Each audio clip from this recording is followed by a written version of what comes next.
Kesh Foundation, an independent, non-profit, non-religious, space-based organization founded by nuclear engineer Mehran Tavakoli Kesh, is introducing to humanity the science of the universe, plasma science. Kesh Foundation develops universal knowledge and space technologies that provide solutions to major global problems, revolutionizing agriculture, health, energy, transportation, materials, and more. The application of plasma science in the form of specially developed plasma reactors and other devices will give humanity the real freedom to travel in deep space. Plasma science exists throughout the whole universe. It is here and it belongs to you. Our knowledge, research, and development regarding the plasma structure has progressed to the point of enabling everyone to participate in the process. Become a creator and understand the work of the universe for the good of humankind on this planet as well as in space.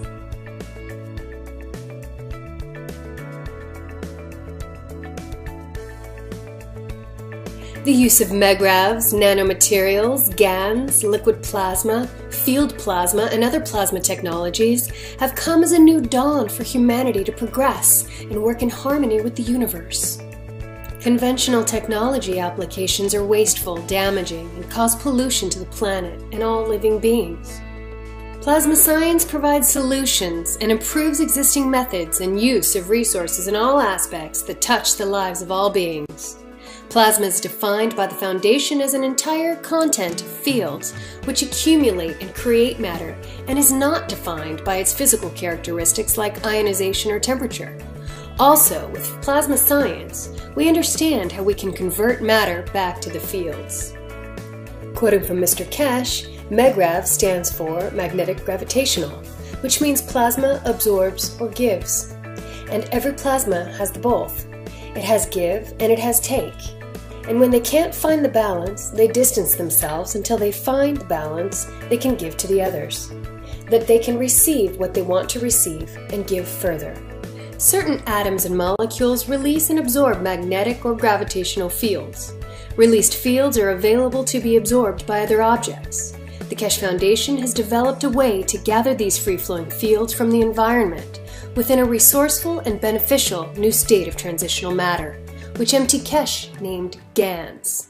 The first step of the process of the formation of various basic types of GANs is nanocoating metals. This is carried out either chemically by etching, steam coating with sodium hydroxide, or thermally by heating, fire coating by gas burner. During either coating process, gaps between outermost layers of atoms are created. The residual coating is often referred to as nanocoating, defined by the structured layers of nanomaterial, which build up during the creation process of the coating. Nano-coated metal in interaction with other various metal plates in a saltwater solution creates megrav fields. These fields then attract available elements to form a specific GANs, which collects and settles at the bottom of the container. This GANs is formed from independent energized molecules like little suns that can be used in various applications.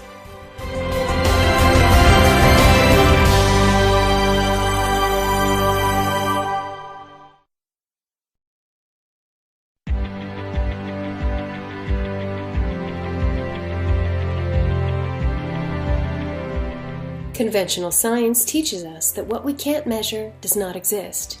This led to a separation between science and spirituality. Plasma science combines both of these worlds. The entire universe is made up of magnetical giving and gravitational taking fields. We absorb only those fields we can use, and we emit fields we do not need. After a while, the fields are balanced, creating balanced matters. Imagine there is a technology which can balance your body, emotions, and soul.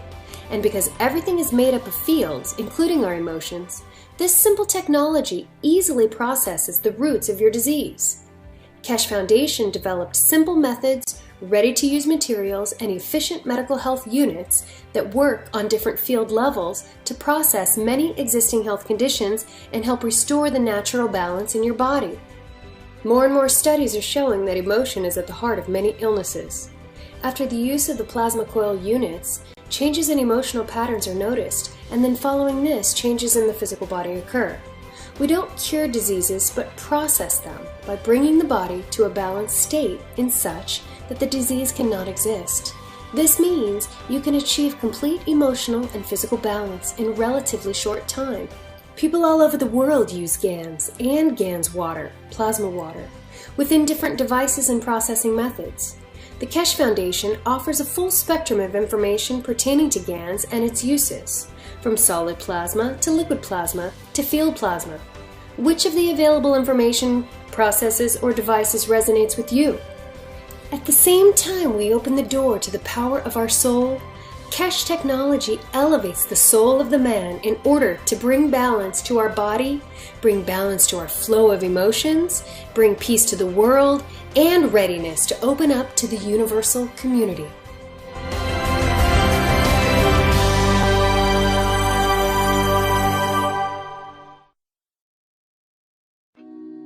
The Keshe Foundation is extending an invitation to medical doctors of any practice and specialty to apply to the Foundation's private weekly medical teaching workshop.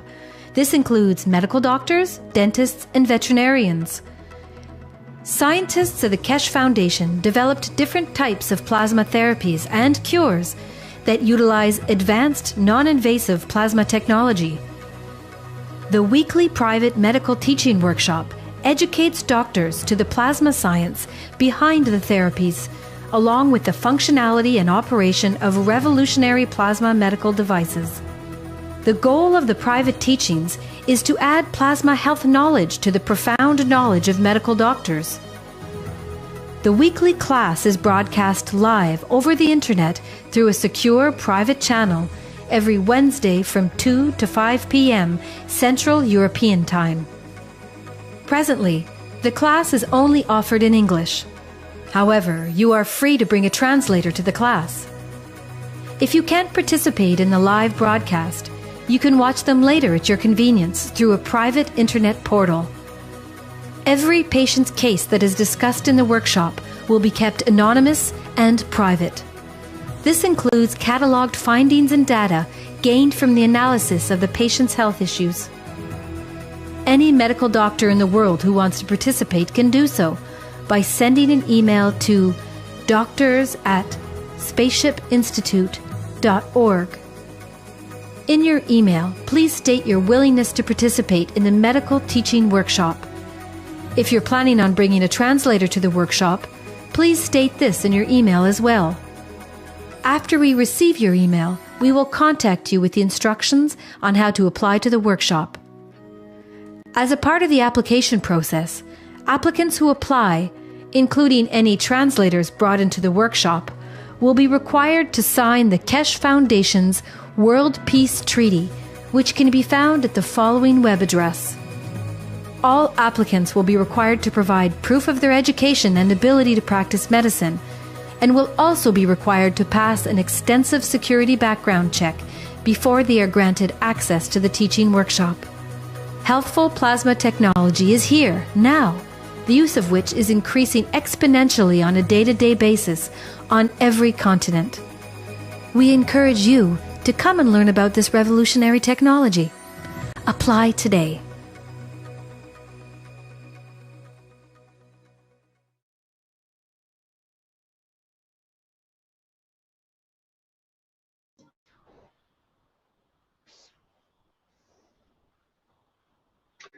Welcome, everyone, to the Cancer Blueprint Day of the Keshe Foundation Spaceship Institute. This is the first of perhaps a weekly series that may occur, and it's Tuesday, April 18th, 2017. We have the title of this particular workshop, Cancer Solution in Exchange for Peace. And this is about a new cancer solution breakthrough being presented by Mr. Keshe. And let's, I think he's ready now. Let's see if we can tune in to Mr. Keshe there. Hello, Mr. Keshe, are you ready? Yes, good morning, good day to you as usual, whenever you listen to these group of teachings. As you remember, about 2 years ago, we started this Blueprint Days, where and whenever we see a change of course. And in that respect, at this moment, you want to start a video apparently. In that respect, we have come to the point that there is enough information and knowledge, and there is enough background knowledge and experiment done by scientists on different aspects of the technology. We have to clarify the use of the materials and how they've been used. And this teaching today will start a new course of actions by the Keshe Foundation. One of the biggest problems for humanity is what we call cancer. Cancer has been something whenever and wherever the doctors could not understand the knowledge of the change of the condition of the physicality of the body of the bat. In that process, when the doctors cannot understand it, they call it the cancer. That's all it is. Now we started exploring more and more, understanding more and more in how the cancer actually progresses, how and where and by which methods it is established in the body of man. Over the past 30-40 years, the knowledge of cancer has become fairly tuned to full understanding. And what we understand in Keshe Foundation is very simple. Cancers are produced in 3 ways as far as we can see, maybe 4. One is emotional. This is when the emotion of the man creates a given energy, that energy in interaction with the matter state of the body, it becomes to manifest itself as an entity. We say in a space, you can wish and you will receive. You can put your hand out and have the energy from your soul that by filtering of your wishes, that what it is, you will receive that material. We create the emotion of sorrow. We create the tears. We know the process, but we never knew how actually can be controlled. We create emotion of rejection, and in that process, what we want to reject, we create a material for it to start the process of rejection. In olden days, man knew how even to reject part of his arm and hand and fingers when they were trapped. They could not cut it, but the wish was so strong, like reptiles, they could literally sever the finger or the arms. But this knowledge over time has disappeared in the vocabulary of the knowledge of the man, in the brain of the man. But at the same extent, when the man wishes to create, to reject, to bring about a condition where he wants to see the change, and that change, because it's given by the wish of the man, is so strong that no medicine can fight it. You can use chemotherapy, you can use radiation, you can use anything you like with the present medicine, but you'll find out it'll come back again. Because in the world of medicine today, the world of science has missed the main criterion of the cancer. 95% of the cancer of the man is created by emotion. So in that emotion, in that condition, man subconsciously wants to create a condition that that organ will not be there. Be it prostate, be it breast, be it the stomach cancer, be it liver, or whatever we might call it. We never understood, and this is one of the main problems with the present world of science, that cancer, majority of it, is emotionally based. We wish it, and our wish is so powerful that no medicine in the world can overcome it. They give you chemotherapy, they give you everything else, and after a few years it comes back. Because in the present world of medicine, the emotion of the man is not calculated. We have not considered it. With this new technology, where we tackle the source of cancer, and that is why you see so much rapid changes. That's why we put these cancer teachings on. is that now for the first time we understand, in majority of the cases, 99.5% of the cases of cancer, the physical change in the structure of the body of the man is wished by the emotion of the man through the source of the energy of the soul of the man. We wish it subconsciously and we create it directly. Then we come to see what we have created.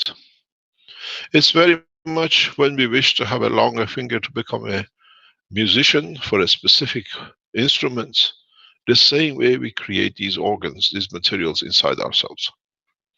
With a new technology which we offer and is on the table, which we'll discuss, and you will see some effects of it, and some papers which are delivered by what we call a standard medical trial system, you see that the explanation is that we use certain what we call gases in nano state of the matter we call GANs, where in fact no perfect system has ever been created to use or produce one type of gases. In all the gases produced, especially with CO2, there is a minute amount of gases nano state of zinc, which that amount of zinc within the structure of the CO2 plays its game. The emotion of the man, the neurosystem of the man works through zinc in a gaseous state. So why this technology works good is because in one way you change the energy of the tumor, on the other hand you elevate the soul of the patient through the elevation of the emotion through zinc. So this is what you see one of the results, because now we understand it, we understand the process, we understand the situation, how it's risen. Why do you wish to have a breast cancer? Why do you wish not to have a breast cancer, but the wish for your child not to suffer the pain you suffered in childhood, or the child does not go through what you went in the childhood that you could be, you don't want to the suffering to carry on? What's the best way? What did you give life? A woman gives life through the breast to feeding a child. So we see the cancer in the breast. We see the same thing when there is a conflict with the father and the son. Majority of the time we see prostate cancer. Where does the father give life to a child? Prostate is a player in the game. So he wants to get rid in what caused him the problem, that he'll never make the same problem again. Now we understand a lot of diseases are what is known as psychosomatic, which means psychologically through emotion we create the physicality of the disease. Cancer is another one. And the more we understand, the more we realize the psychosomatic condition of the cancer can be changed in two ways. We can hammer it, we can bombard it, radiation, chemotherapy, or anything else, or we can go the new way, which is sort the problem at its root, which is the emotion. Once you sort the problem at its root, you elevate the emotion, that with it you allow different fields to reach or to be reached by the physicality. The cancer is just a technicality to be see the change of. This is important for us. This is why in the program today and in the coming weeks you will see a strange phenomenon. You will see things which is in the present world of medicine is absolutely impossible. And this is the reason, because for the first time we go to the essence, the majority of the cancer positions, which means body wants to produce something new, that the mistake of the past cannot be repeated. But in that producing accumulates the material, and in that process creates cancer. Cancers are literally done in a very simple way. What we see is that, can you see the whiteboard, or do I stop sharing and go on the whiteboard? Stop sharing, please. Thank you. Okay. I go on the whiteboard, we share. It's not allowing me to go on the whiteboard. Okay, we're on it. So what we see is very simple. The body of the man has his emotion. In achieving that emotion, it creates a field, which interaction with where the field is received with that emotion leads to the point of new tangibility of the matter. But the body of the man has a given content. It has copper, it has zinc, it's got calcium and potassium, it's got everything else material which the body of the man carries. So when the strength of the emotion filtered from the soul of the man, in coming to the matter, solidifies to the center of the cancer. So what we see, and Dr. Rodriguez and other doctors will tell you, is up to now when you go to the doctor, doctors are not really concerned about what elements are elevated in your blood. But with the new technology we have to, because now we understand if the strength of the fields which is filtered from the soul of the man through the emotion of the man comes to be at the strength of, let's say, zinc or copper, that material in that point becomes the seed of the oyster of the cancer. So every cancer has a center. And in that process, once it started, the immune system of the body of the man tries to get rid of what is created by the emotion and by physicality. So now we get what you call immune system attack, trying to disturb or destroy the center, the material which the emotion of the man has created. In that process, what we see as it carries on, further steps come into play. And what happens now is start oystering. And we see the growth of the cancer, the tumor. And if this condition is repeated, because now that it has managed to survive, it gets replicated in other part of the body of the man. So we have two choices with the new technology, is to deplete the oyster and then remove the wish of the man, the center element. Or by looking at the blood results in the element sector, we see what material is elevated. And that material which is elevated, it gives you the indication what is made from the seed of the cancer cell. In single tumors, doctors can tell you who have experimented with the Keshe Foundation technology, you can remove this cell. It's a specific way of producing certain systems which the energy transfer between the systems allows the depletion of the energy of the material, and once the mother seed of the pearl has disappeared, the cancer has no strength. What we see is the tumor goes black. And then when it goes black, it's a matter of time that the immune system of the body of the man will more or less deplete and eats up everything. You will see one of these in a few minutes. It was shown in the Rome conference by Dr. Rodriguez. For the first time, we'll show it in public. It is unimaginable what you will see. Those who have seen this video, it's been on the internet sometimes, is a major achievement with the new technology. It's a plasma, it's understanding of change of not only the environment of the man, changing the emotion of the man, and then allowing the depletion of the cancer to a normal entity that itself disappears out and it gets absorbed by the body of the man. In that process, sometimes we see the rejection of the pearl, the center of the pearl. We have other cancers which are created by accident. Sometimes the same process, instead of the emotion, comes by hitting. Something hits your body. We see this quite a lot, especially recently in what is known as car accidents. heavy car accidents create the same kind of center, which then it starts the cancer and it goes through. There is another cancer which is not a cancer, but has been part of the man's progress in the evolution of his life.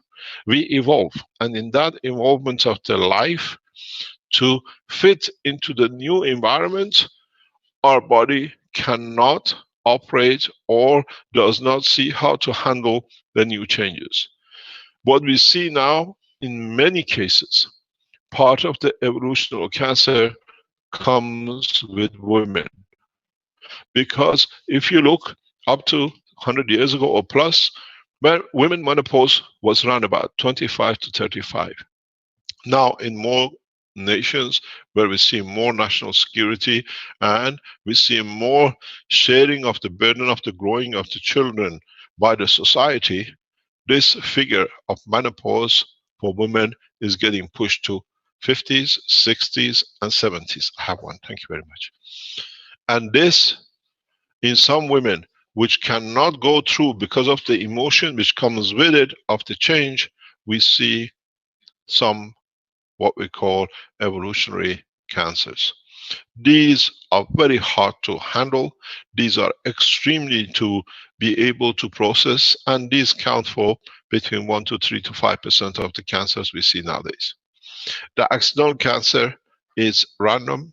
There is no data for it, but the more and more high-speed accidents we see, 5, 10, 15 years later, we see the beginning of cancer. And when you go back to the patient and you ask them, they say, yes, I had an accident in such a place. We've seen this. Now we put this chart, part of the chart of the cancer system. What is important for us today, we touch on mainly how the emotional cancer has been handled.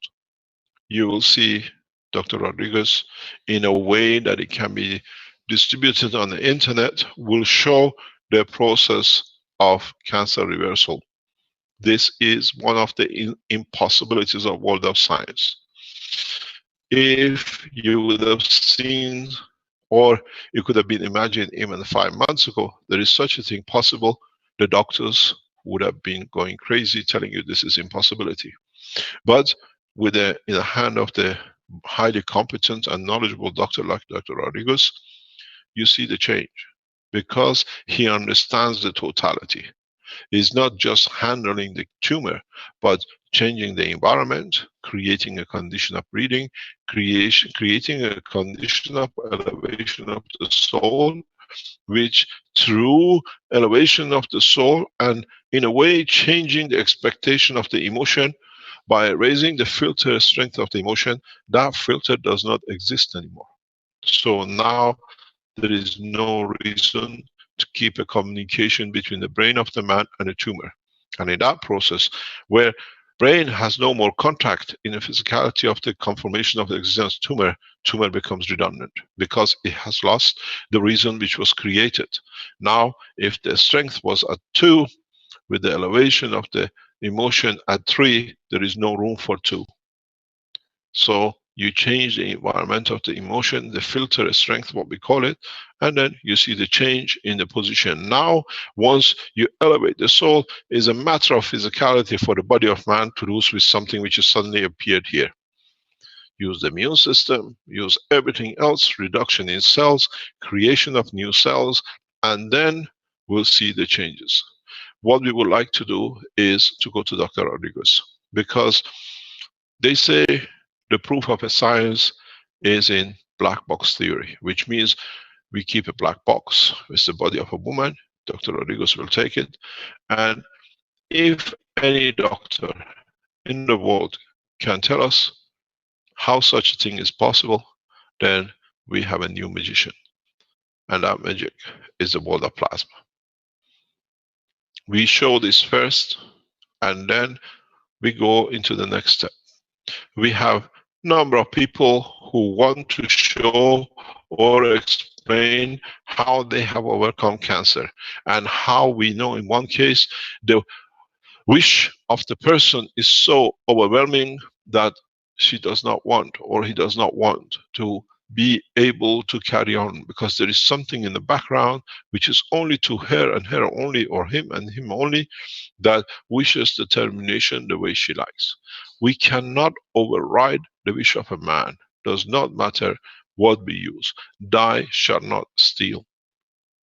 A physician cannot override, but can elevate the soul of the patient, that the patient sees the new light in life.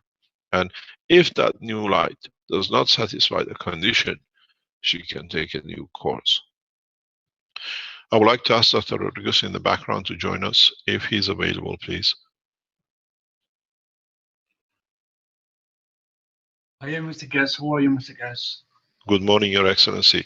Dr. Rodriguez is one of the heads of the new Universal Council, which has become the Earth Council, heading the South America. And he is one of the leaders in the health of the Keshe Foundation. Would like to introduce yourself, and I'll go silent, and then I'll take over when you finish. Yes, I'm Dr. Rodrigo Vildosova. I'm a doctor. Belongs to the group of doctors who work together in pro of humanity, finding and looking for new technologies in order to change the process of any disease. So here I'm going to, may I start the presentation, Mr. Kesh? Yes, you share. I stopped sharing. It's your screen. Okay.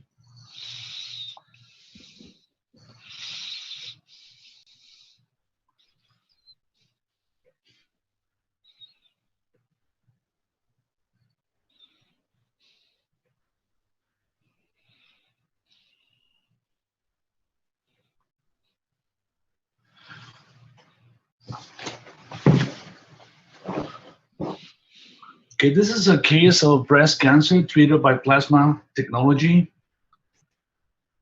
I'm going to talk a little bit of myself, my background. I completed medical school in Mexicali, Mexico.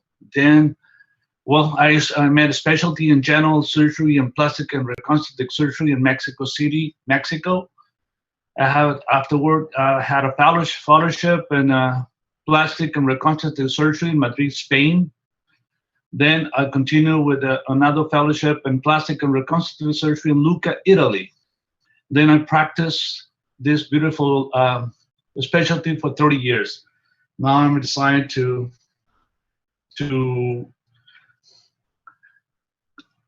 continue this new beautiful technology. Okay, I'm going to present this patient as a 36 years old female who has a breast cancer in the lower inner quadrant. As a core biopsy results, he has a biopsy, and it found there was an invasive ductal carcinoma, nuclear grade 3. This patient decided not to follow the traditional way of treatment with the chemotherapy or radiotherapy or anything. She wanted to find something different, but she came for me 6 months after she was she had started to have a problem. So after I had a biopsy, the breast started to grow in a week that size. Obviously had an infection. That's what was put on antibiotics and didn't respond. So it came to me and asked for help. Well, she came to the my office and put herself in the unit, says to see or to feel if this environment will help her. The beautiful thing about this is as soon as she got inside the environment that I will explain later on and show you the machine she went into it,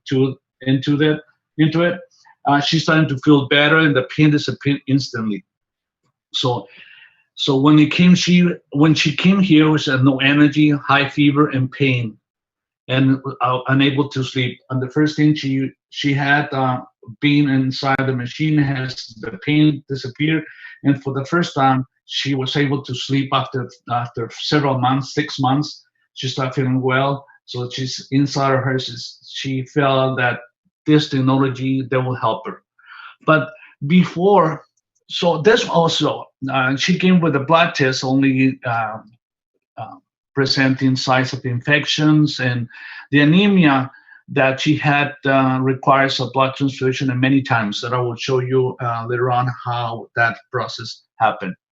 So before I started to explain about this case, I will show you the way we address now with the new technology, how we address the diseases, how we address every patient.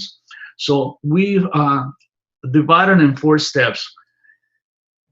The first one is physicality. Every doctors, we as myself, we work all the time on the physicality, removing tumors, surgery, pills, drugs, everything, but only addressing the physicality. The energy, as a doctor, the only thing that we know about energy is the energy comes from the brain, which is electrical pulse, which is part of the physicality. The way we see energy is totally different. The emotions, I will explain as well how the emotions are important in developing any disease. So most of the doctors don't address this one, and at the end, also the soul. The soul for the doctors means it's just, with all respect to all of them, but for most of them, they mean soul only, or related to the image to religion. They don't address this part of the body. So the way we address now any disease or any condition, the physicality, is first to know the elements of the body. This is the elements of the body. 27 elements of the body. 96% of the body is formed by 4 elements, which is oxygen, carbon, hydrogen, and nitrogen. And we have to understand, not only 96% of the body is made of these elements, but also the 96% of the plants, 96% of the body of the animals are made of these elements. And the rest are 27 elements. So we don't need, if we put ourselves or keep ourselves balanced with these elements, we can change anything in the body.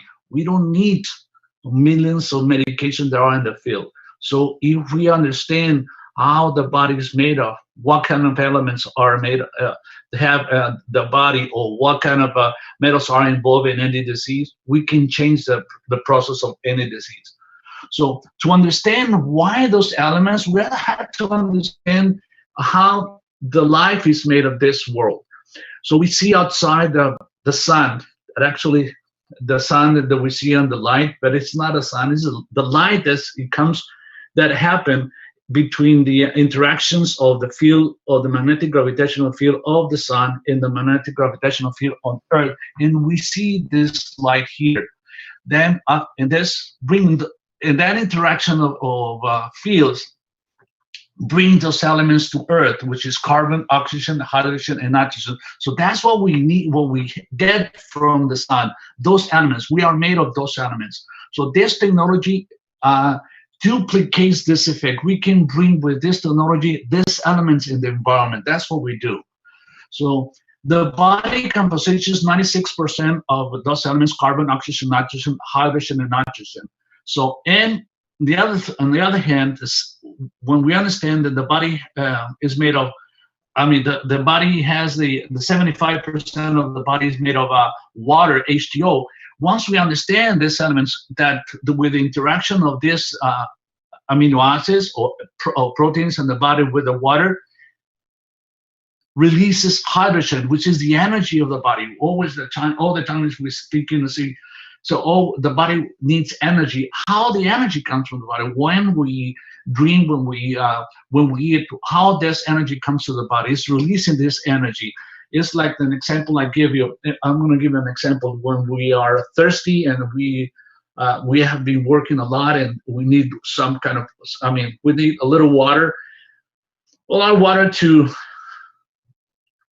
because we have been sweating a lot, so we need water and we feel weak.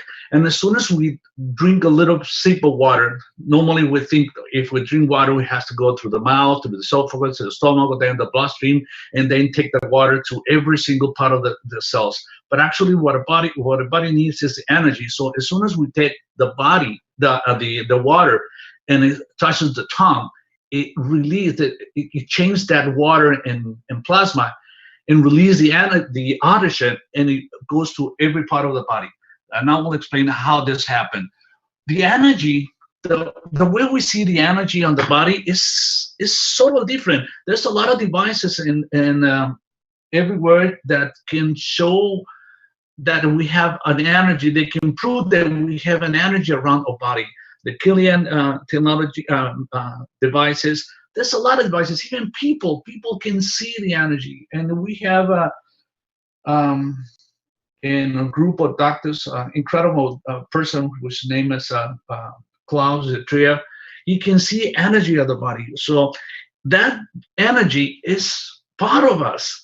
So the way to understand this, as I said before, when we are thirsty and we need water, we think that we have every single cell of the body needs that water. So we have to drink a lot to water and wait minutes or hours to get that sour to every single cell. But as soon as we got a little sip of water, we feel the effect, because that effect is like it goes that plasma that releases of that hydrogen in that environment and touches every single cell in the body. We are in the plasma state, and we have proven that the body is a plasma organ, not just the physicality as we thought it is. It's a different way. Once we understand how the body works, what the body is, and the process, everything, the way of treatment is going to change dramatically.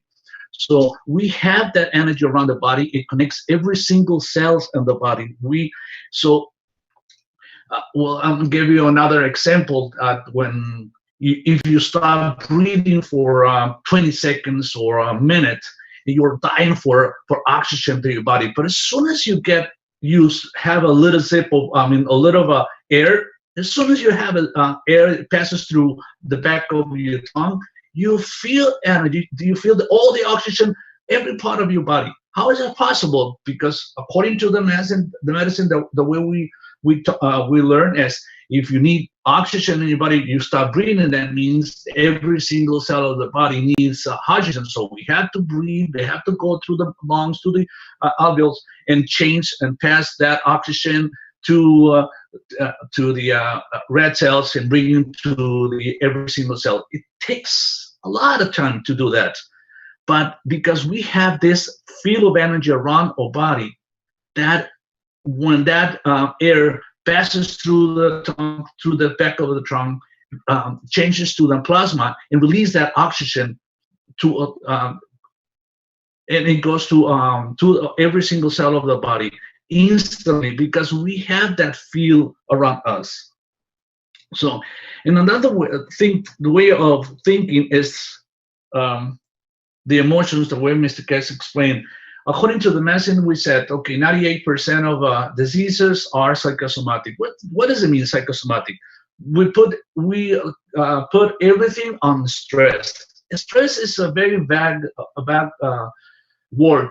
It means nothing. With all the respect, it means nothing. But stress for us, for doctors, means that there's some kind of hyperactivity in the brain or in the body, and we have to calm down this body in order to release the stress, and the body will change. But we haven't seen anything change treating the patient this way. So what we give into the patient is something to shut down the brain, to block the brain. And instead of addressing the emotions, we just say the stress, giving some kind of a hyperactivity, giving pills to shut down the brain, to calm down the body and relax, and that will fix or would change the environment. The body will be able to heal. And we don't see that, because stress, as I said, is a very vague word. I would say emotions. Every single disease, or most of diseases, are involved in emotions. Let me give another example. I will explain what kind of emotions is involved in this cancer, but I will give another one, like the people with Alzheimer, people that what happened, and those people, we see, according to the medicine, the brain is dying, and see black spots in the MRI of the brain, and see, oh, it's dying, so it's disconnecting to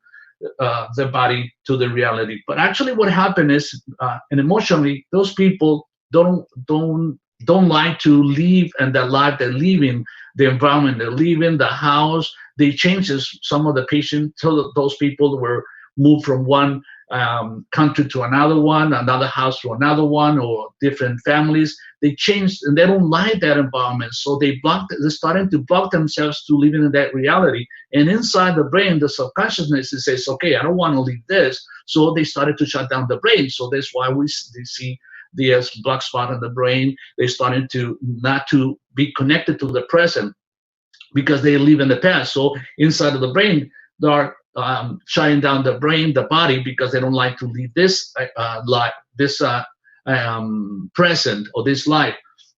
As we have seen, I know this is not a part of this presentation, but we have seen with treating this patients, the emotional and the changing the environment, people come back to the reality. People have seen there are people that are lying down in the bed for months without blinking the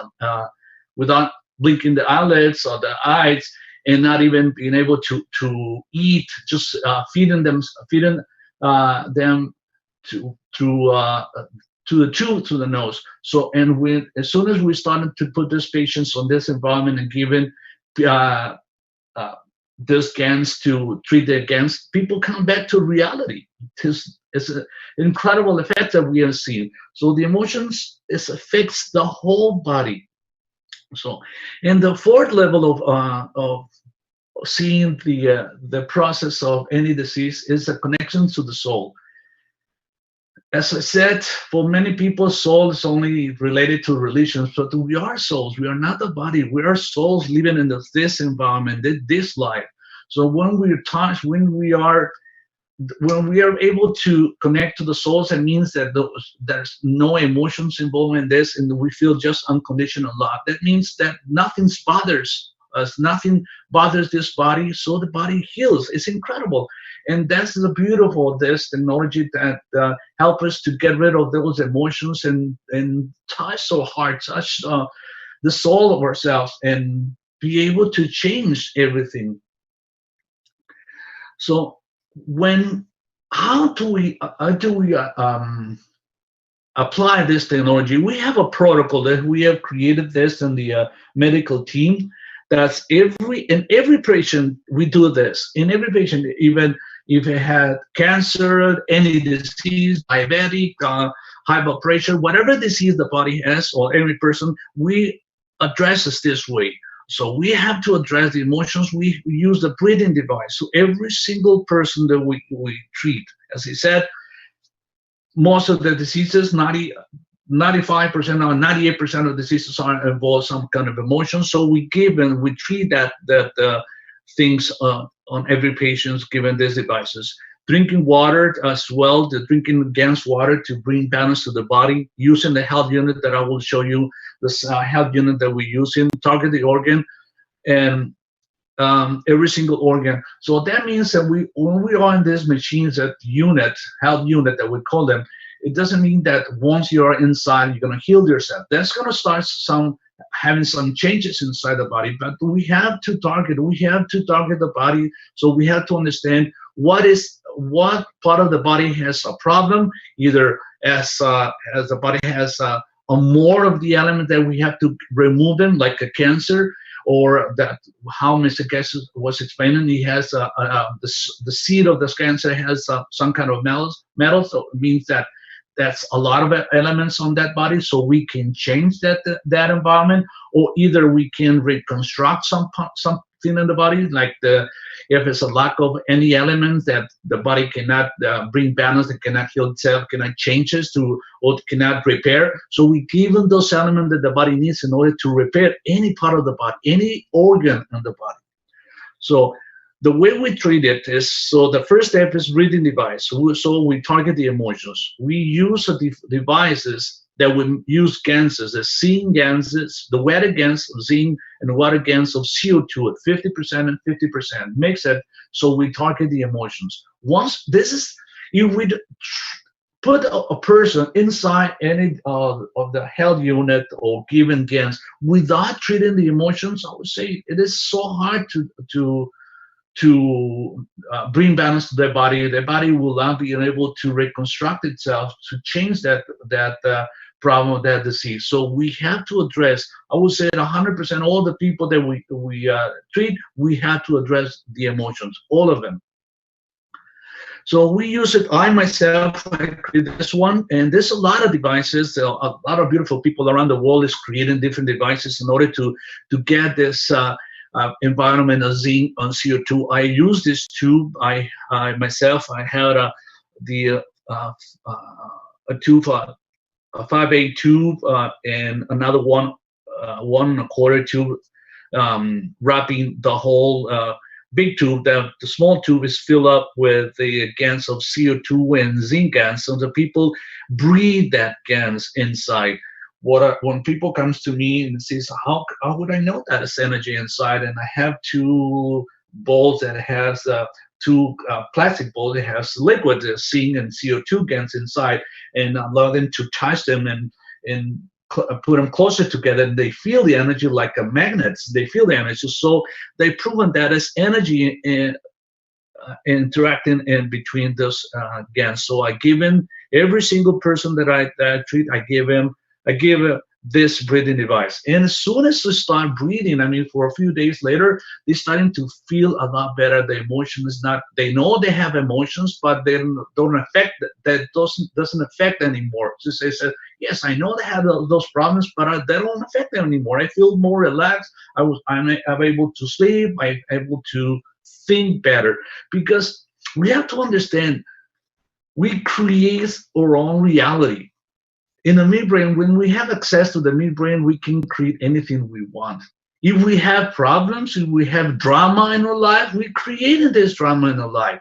So we have problems, those emotions, we created this, we changed this body according to the emotions, to the reality that we wanted to create. So whatever we have in the midbrain, we create this. So it's like how many people, how many masters and teachers we have right now to teach us how to create reality. That we have to focus on something beautiful and love and in different environments. But if we have so much drama in the brain, we create the drama. We cannot create a different reality. So this is like the way I see it. In order to get to the midbrain, we have so much emotions, like having a furnace or a water, a bottle net. It's a small window to access to the midbrain, but as I said, it's a funnel. We have so many emotions that covers that window. So we have to get rid of those emotions in order to get to that midbrain and create a different reality. So this technology that's using of these GANs, water GANs of zinc and CO2, remove, clean that path. So we have a clean, open access to the midbrain until we can create a different reality. See, if we don't stop thinking about that drama creates the disease disappears. We have so many doctors in the world that start treating the emotions of the people, and we see the better results than in any traditional medicine. So because it works, we create the diseases, whatever disease is, not only cancer, any diseases. So we have access to that midbrain to remove those dramas, and we can create anything. So that helps a lot. So drinking water goes well. We're using a CO2 GANs water to have the cells connections, the nervous system, and also to treat the emotions. We have the zinc water GANs to target the emotions. We're also using the copper oxide water GANs to stimulate the muscles, ligaments, disinfection, etc. We can use every single element. We can create any elements that we need to in order to bring balance to the body and change to help the body to regenerate anything. Also, we use CH3 for energy. And the way it works is so many things. A lot of people ask me, so how this CH3 gives energy? We understand that we had to interact with the body. So when we had, remember we have on the body water, 75% of the water is H2O, so 2 molecules of hydrogen and 1 oxygen. When we get the CH3, when it makes contact or interact with the water of the body, releases what hydrogen, which is the energy. So that's what we have energy out of this. We have to understand a little bit of chemistry, how the body works. So, and it's easy, but at the end, says also we said we never give CH3 people who have cancer, because if we energize, we want to energize the body. That cancer, those cancers are part of the body, so as well we energize those cells. So we have to be careful not to give CH3 to people that have cancer, even though those people that have cancer have no energy, they are lack of energy, they are so weak. But we have to address this in different way. So not to give CH3, even though, as I said, they are weak. So we're not giving, because we're giving energy to the tumor cells. So the tumor cell, the cancer will start growing, will start growing as well. So we have to be careful not to give CH3 to people who have cancer. It's also, we get to give to the people, in order to get energized, plasma food in different ways. We can use a device like this vial with the plasma liquid inside, and as well we can use patches. So we put the food cans inside a patch, that we put them behind and the back on the level of the stomach, 1 CO2 in front of the stomach. So we have a different ways to give food to the body, because the body works in a plasma state. It's so beautiful. The way we see the body now is we don't need to eat anything, because also when the body, once we have any food, when we eat food and it comes to the stomach, the stomach turns every single element that we eat to plasma. We can give another lecture on this and spend hours to explain this. It's a beautiful way to understand this, the body, how the body works right now. And when I give lectures, I explain to people how this nanotechnology is made of, how we create energy, and also the body is the same way. When we start nanocoating any device, any plates or any copper, the way we see that nanocoating, those layers on the nanocoating, is the same way the body is layers. We have layers. We have like a nanocoating cover in every single organ. So we work on a plasma. So if we give in the plasma whatever the body needs, it will get it through the skin. So this is another way to understand. This is we can find this instructions on how to use the plasma, and the Cash Foundation, Facebook, and every member that we join this Cash Foundation, we see this, we can find this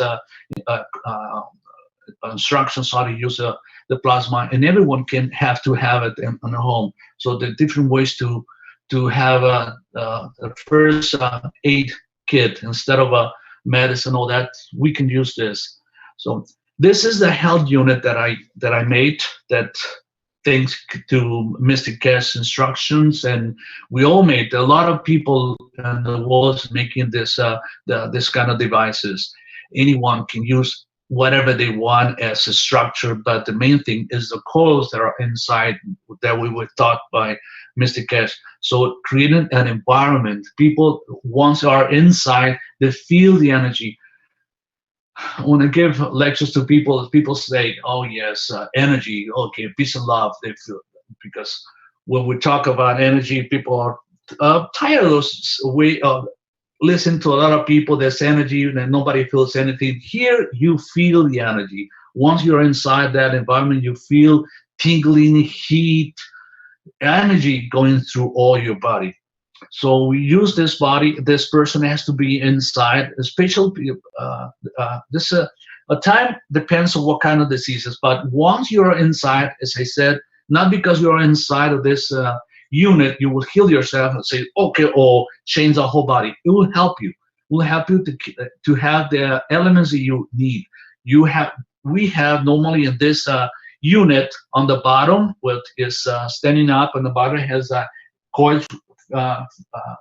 mixed with ganso, filled with ganso copper oxide and zinc and CO2 on the bottom. In the middle, that comes to the whole body, is a gas of CO2, and on the top is zinc. The wires are zinc, the plasma batteries are zinc, made of zinc, and the GANs that are used is zinc that controls the emotions. So we have to understand that the 80% of the energy that the body needs, it comes through the skin or through the breathing. And 20% of that, of the energy, so 100% of the energy that the body needs, 80% comes through the skin or through the breathing, and 20% comes through the food. But that 20% of that food also, we change it in plasma and energy.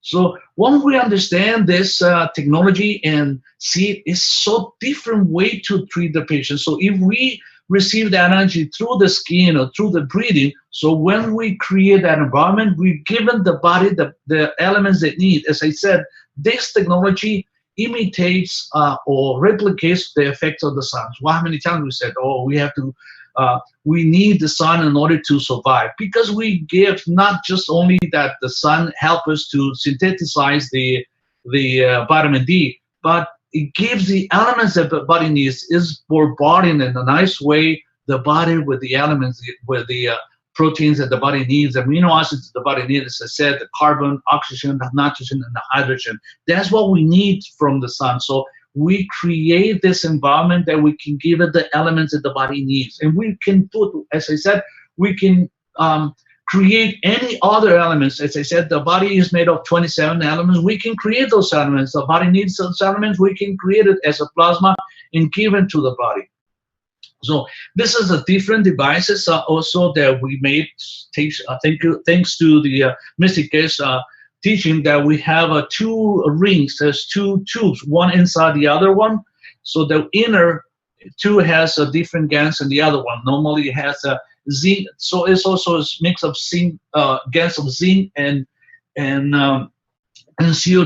So just this liquid can change the body, can give the elements to the body in order to start repairing itself, changing, bring miracles, I would say. This is so beautiful, this technology. Just people just standing inside for minutes or an hour. Sometimes has to be inside 1 hour, 2 times a day. What it does is, this is, it's not that, some people ask me if I stayed all day inside that environment, will change all be able to repair everything. No, it has to be in gaps or in certain times, because what we're doing with this is retraining the environment. What happened here, what happened in the environment, we have so much pollution in the environment, they create so much imbalance in your body, they start making diseases. We have so much pollution or problems or poisons on the food that we eat, and we have so much chemicals and everywhere, so much pesticides, so much things that causes an imbalance in the body, start creating diseases. So this environment inside is created a nice and beautiful environment. So the body has to remember how to work or function normally. So the same way the body creates diseases, the same way we have to retrain the body, retrain the brain to do the opposite, to repair itself. The body has the ability, the skill, to repair itself. The same way as we cut ourselves, we have a little injury in the skin, and it heals and have form scars. The body can change every part of the body, even the brain tissue. We don't, as a doctor says, brain tissue cannot be regrown. We have proven many times that the brain tissue, the neuro tissue can regrow everything. We can regrow any part of the brain, any part of the nerves. We can change everything. We have proven, and we have many cases. And I invite people to be involved in this technology and attend the meetings of a lot of students all over the world giving lectures. In any country, in any language, we can find now this technology. We have no barriers, no limitations to understand, because there's a lot of people all over the world teaching this this beautiful technology in every single language. So you can find that. So that's what we want, bring a different environment to the body. And as I said, we have a beautiful person in the group of doctors, that this person from Austria, Klaus de Treff. He can see energy. So he asked me to show him these devices, and he saw that energy around the environment, around these devices. And the one is, you see on the left side, the energy that creates is like a toroid field, but also the energy goes from your back and forth in your body. So it changes. In the other one, it creates a vortex, but it changes. The way the left one, we have in the in front of the people, the person, and in front of those rings or those coils, we have a sea salt container that, as the gravity pulls the energy that the body has to release, they have to get rid, so it pulls it. And the other one, the right side, which is the vortex, it creates vortex connected to Earth. So whatever the body has to get rid, it goes to Earth. So it's a different way. And we're working as a group everywhere, everybody, a lot of people around the world making those devices in order to bring this balance to people. All this technology belong to you, belong to all the world. Whoever creates any of those devices, as I said, no one has the way we used to see the way of living the system, that when somebody creates something, they're going to make a patent and keep it to herself and make money. The beauty of this technology, or the beauty of the heart of Mr. Gas, that he created all this technology, he creates all this, he patented this, all this. Whoever wanted to do something related to plasma is already patented, but he gave it to whole humanity. So whoever builds something related to plasma belong to humanity. There's no more that, oh, it's mine, it's mine, I created, and I'm gonna make money out of that. No, all this technology belongs to humanity. So whoever creates something, they post it on Facebook, they post it in different websites, in order to people have access to this technology and start to replicate it, start changing. So this technology is for you, for everybody. Nobody owns this technology. You own this technology, you, humanity. Thanks to Mr. Cash, it gives a gift to give us to us. So we have to take advantage of this technology to change the whole world. So this technology, one, are inside, creates an environment, creates a different field. So what it does is it creates a field that brings balance to the body. When we talk about plasma, plasma always try to bring balance in the universe and in the body. The body is the whole galaxy. So whatever happened in the body is the body is trying to bring balance in order to change that spot in the body this having the disease. So we create a different environment using different gens to change the body, either adding something that your body needs or removing. So as I said, creating the balance. If the body is a lack of something, like let me have an example. If you have like a knee problems, you're waiting for your knee, the cartilage of your knee are almost gone. You have a little bit of cartilage, and you're waiting to have a knee replacement. If we have a little piece of that cartilage, once we bring that environment around the knee, brings those elements, it can repair itself. We don't need surgeries. In the future, we won't need any surgery. Surgeries we need, with this technology, we can remove anything. With this technology, we can repair anything. We can bring anything. And it's a plasma. We don't need pills. We don't need injections. We don't need surgery. In the future, it's gone. All this gonna be different. But we're working. We're working together in order to bring this technology to all the people. We're testing. A lot of people, or humanity, is the way they see this. They want to see something now.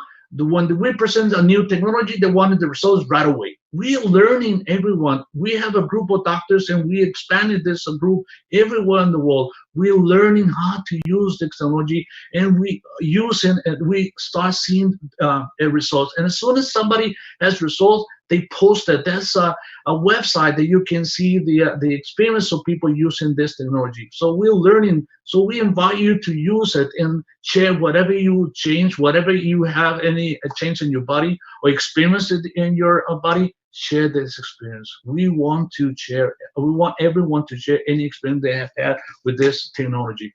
That's what we want to do. Bring something for humanity. So this is it.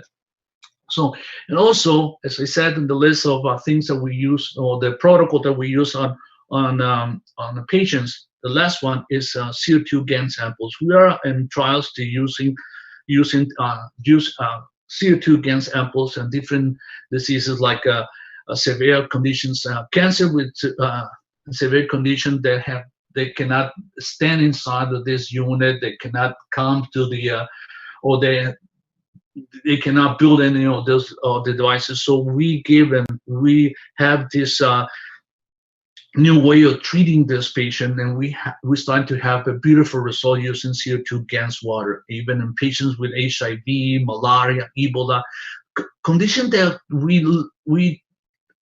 we thought there was no cure for this, or no, but now we can bring balance to the body, so the body can change, the body can repair, the body can reconstruct itself. So that's what we do, bring balance to the body. There's nothing else. I don't do anything. The technology is only give you the elements that your body needs in order to repair itself. That's what we do. That's what it does. Well, I have to understand 96% of your body is made of carbon and oxygen. So given those elements, so the body start changing this environment. So now back to the patient, not to the patient who has plasma, but I always like to explain to people how this technology works in the body, so they will understand how we can have this result. So this is a patient who had a breast cancer, a big, huge tumor. So first of all, we have to analyze the emotions. When we have breast cancer, first of all, we ask which is involved, the left one or the right one. The left one is connected to the childhood, to the mother, to the children. Why? Because this is the breast that mostly the women give breastfeeding the baby, or we are connected to a mother with the breast left. Yes, we give them women breastfeeding for both, but most of the time they started, or most of the time they're given for the left side. So the left side is connected to the mother, is connected to the child. And when you have some issues, when your mother or with your child, you have the connection, which is the breast, is that one is connected to the emotions, to the love of that person. And when you have issues, some problems with them inside your brain, you create something that want to get rid of that connection. You want to cut that connections, that connections with your mother or with your child, with your children. You want to have, and what is that connection? Your breast. That's why your brain says, okay, I had the breast that's connected to my mother, is connected to my child. I'm going to get rid of that connection, which started to make that cancer. So the body, the same way the brain create the diseases, the same way we can do the opposite. When we treat the emotions, the same way we're gonna reconstruct that breast. So in the right side is connected to the partner. But I want to take advantage of this presentation to understand more to explain a little bit more about the breast. How important is the breast? we know that we have five sense of organs, sense of organ sense. We know the size. We use the eyes to decide for sight. So we have the ears to hearings. We have the mouth for taste. We have the nose for smelling, and we have the skin for touch. But we forgot we have another sense, organ sense. This is the sixth one. It's not just only for women; it's for everyone. The organ that controls the emotions is the breast. The breast is connected to the emotions, like having, even a woman and man has a big antenna. We have that big antenna, and we control the emotion. Now, as I said, I'm going to give another example how to support this. That the breast is a big antenna that picks all the emotions. If you watch soap opera, or you're watching any movie, you looking at that movie or the TV forward facing the TV, so all the emotions come to the breast and feel that energy. I invite you to watch the same soap opera or any movie on your side, not facing that TV. You see the effect is totally different. You don't facing, you're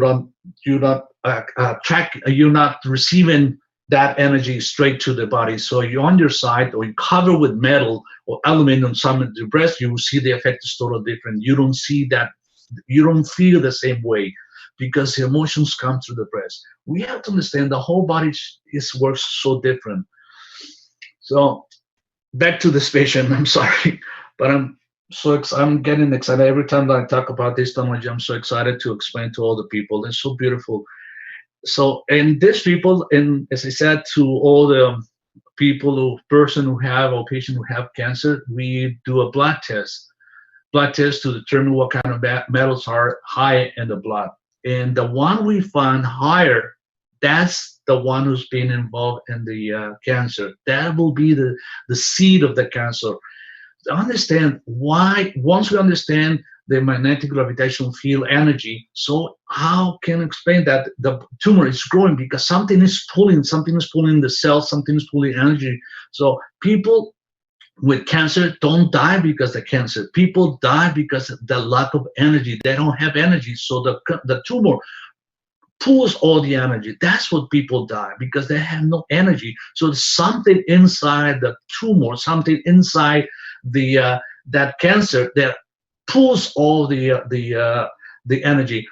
And in this plasma technology, we name that pulling as a gravitational. It has a strong gravitational field that's pulling the energy. So we have to create a different environment outside the body in order to change that strong field of energy inside of the body. So once we understand, or we know what kind of metal, so the metal is energy is pulling, so we make GANs of this metals, whatever it is. So in this case, the calcium was involved, but I've seen breast cancer that have arsenic involved in the on the tumor. Some other people who have lead, or some other have had mercury. So whatever metal we found that is involved in this tumor, we have to create GANs in order to create a different environments. Once we do that, so in this case, I'm going to explain. This case was, as I said, this is the kinds of example of metals that we have to find. Those are going to be the seed of the cancer. In this case, was calcium. So if we have calcium, the way we do to make calcium is easy. It's once we have chicken bones, little pieces of chicken bones. Once you cook your chicken, you eat it, and you have the bones. Don't throw them away. Just take them, cut them in little pieces, and then because they are too hard, put them in vinegar. Boil them in vinegar 4 or 5 times until it gets a little jelly. Once you get jelly, get rid of the vinegar and put the caustic, and then boiling water, and that reaction start to create the different layers or start to nanocoat it, to energize those molecules of the bone. So we put them on the caustic. Let's teach, and there's a lot of teachers. You are interested to make GANs or any food or any elements. Go and find it. You will see any of those teaching on the YouTube and catch knowledge seekers workshop. You can find anything. All the instructions are to make any GANs of anything. So this one, so we have that the bones. After we put them on the with caustic and water, we leave it for 6 days. After 6 days, we start to rinse it with distilled water to clean out that caustic, that salty, that alkaline solutions. Once we get rid of that, we add CO2 against water. After 24 hours, we have calcium GANs of calcium. This is the way to do it, and this is the way to do the same way to do GANs of food or GANs of whatever you want to do. So this is a process to do it. Once you have water GANs, you put them inside the patches. This is an example. You can put inside anything, any elements, any plasma inside of that, and create the elements. So once we have, in this case, the calcium, we create different fields with 2 patches that we put them on that size. In this case, which is a big, huge cancer, we put 1 patches on the size of the tumor, which is on the left breast on the right sides. So we put the strongest the strongest patches on the right side and the weakest on the left. What does it mean, the strongest and the weakest? Stronger, we put 3 times, like that's an example. Once we create this plasma, we put it inside the patches. We're going to put like a 9 millimeters on the right side, which is in the left side, 1 milliliter, which is the ratio 3 to 1. So 9 millimeters in the right side, 1 in the left one, on the left side. So that environment creates an environment interaction that those fields will bring balance. So we have the calcium inside, and we have calcium different strength of calcium outside. So stronger on one side and weak, very weak on the other side. So it creates a magnetic gravitational field in between, and it brings that balance. Will change the environment that seed inside, and little by little that seed starts blending in that environment, and it disappears or becomes part of the body. So because normally the body has calcium, but in the normal concentration, it changes that environment. The same way, if we have a small breast, if it's not a big breast, but it has a small breast, it's a small tumor, we can put the patches, the higher concentration on the back, on the breast level, and the less concentration in front. So we create an environment like this incredible. There's energy that goes in between that brings whatever is involved inside, it blends to that energy field of those elements, and they change the environment. The same way, if we want to repair, we want to add something, we can use the same way, patches in different concentration, and bring the elements inside the body in order to change. So this breast, as you see, as we started to use, I'm sorry, but I warn you that those are graphic, those photos. So, I used to see this, but I'm sorry to show you this photos, but this is the only way to show how this technology. So we see this cancer, very aggressive, that has had infections, that destroyed a lot of tissue inside. So in the body the cancer start growing, but also start rejecting all this tissue. And it's sad to see that cancer, they lose terrible, start growing. And this patient, I know when we saw the doctor, nobody wanted us to touch it, nobody wanted us to eat.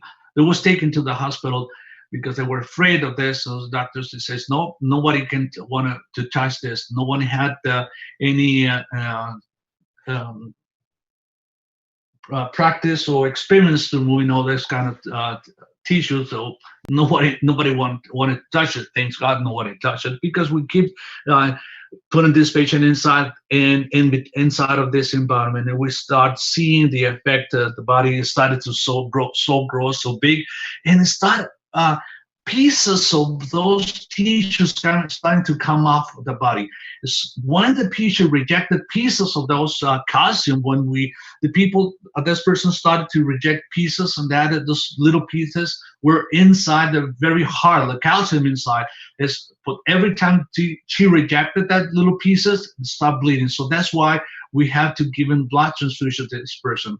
And every time she went to the hospital, they were so they don't want to do anything on this person. They don't want. I asked them to make a biopsy, and nobody wanted to make a biopsy. So you see that the tissue, all the tissue, the cancer that was growing on the left side, and see that was dying after being involved in this environment. So the person, the body, the immune system starting to reject to get rid of that tissue, and to get it start to shrink it. That shrinking of that tissue, because it's that a lot of the breast tissue was destroyed inside, so that's why that shrink of that tissue. But so I asked the doctors, we have to go with 5 different doctors, because nobody wanted to do a biopsy, because they said it's a cancer, they don't need to spend time making a biopsy, but we insisted until we find a doctor who was willing to do a biopsy. Okay, they wanted to prove me that still the cancer, though they made a biopsy. And we also, here we have a CT scan. There was reduction of the tissue, and also the lymph, or the node lymphs, because at the beginning when she had that big cancer, they have lymph nodes everywhere. They were so big, and when she went through all this this environment, this technology, every part of the body will start changing. So we finally were able to make a biopsy of this tissue, and we find that was a fiber connected tissue with extensive coagulative necrosis. And it comes with section of the mass biopsy showed granulation tissues associated with extensive coagulative and calcification, which is highly suspicious for tumor necrosis. The adjacent viable tissue shows granulation tissues, stromal fibrosis, and collections of histiocytic and mixed chronic inflammatory cells. No evidence of viable tumor seen on the current biopsy. There was no tumor anymore. There was just this destruction of all the tissue because of that tumor, but there's no cancer. The cancer was gone. It's just we working on these patients to keep this environment so the body is still changing. We're still using this technology to change the environment. This patient. But also I said to the person that if we need a surgery, we have to wait at least 6 months to get all this tissue softened, and then we can start changing. There's many ways to reconstruct this breast, but still we're using this technology. Thank you so much. If you have any questions, I'm glad to answer. I'm gonna stop sharing and open to all of you.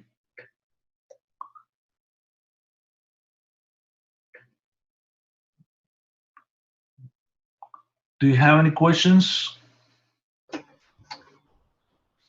Okay, let me remind the viewers that if they have a question, they can put their hand up, and I could promote you to a panelist where you can use your microphone.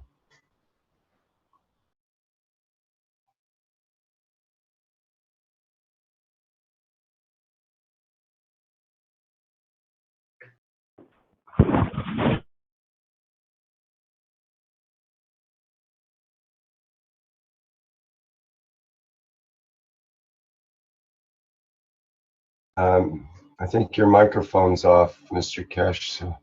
Can you hear me now? Yes, we hear you there. Okay, I'm back again. As I said, thank you very much, Dr. Rodriguez. This was a very impressive presentation, and it actually shows what the technology is about. We have to understand that this is not the only way that the breast cancer shows itself. We have those who are internal and are caused and somehow created internally, and they lead to the same thing. We don't see the tumor, but at the end, as has been said, are cause and the end of life, what we call termination of physicality at the state we are. There is a number of things which has been raised here. You got to understand, this process took about 60 to 90 days from the start to beginning.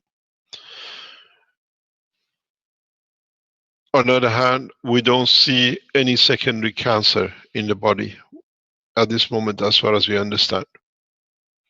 It shows there is no need for operation, there is no need. Once you elevate the soul of the man, the emotion of the man in respect to his soul, the body will take his position. It's what we said. Our features are decided by our emotion in respect to the energy of the soul of the man. There is something which I keep on repeating, and has been repeated by Dr. Rodriguez the same, and that is, there has been a massive misunderstanding about the position of soul of the man, and this misunderstanding has led into a lot of problems. In the present life or present time, we imagine this is the body of the man and his soul is somewhere up here.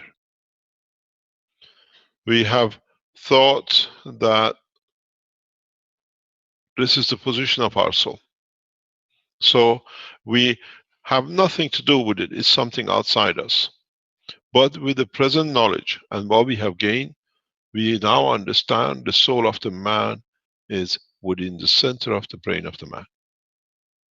That's why your soul as a source, as the center of the energy, as the sun of the life, takes place inside the body, and as you create different filters around it, you dictate, in reality, different physicalities.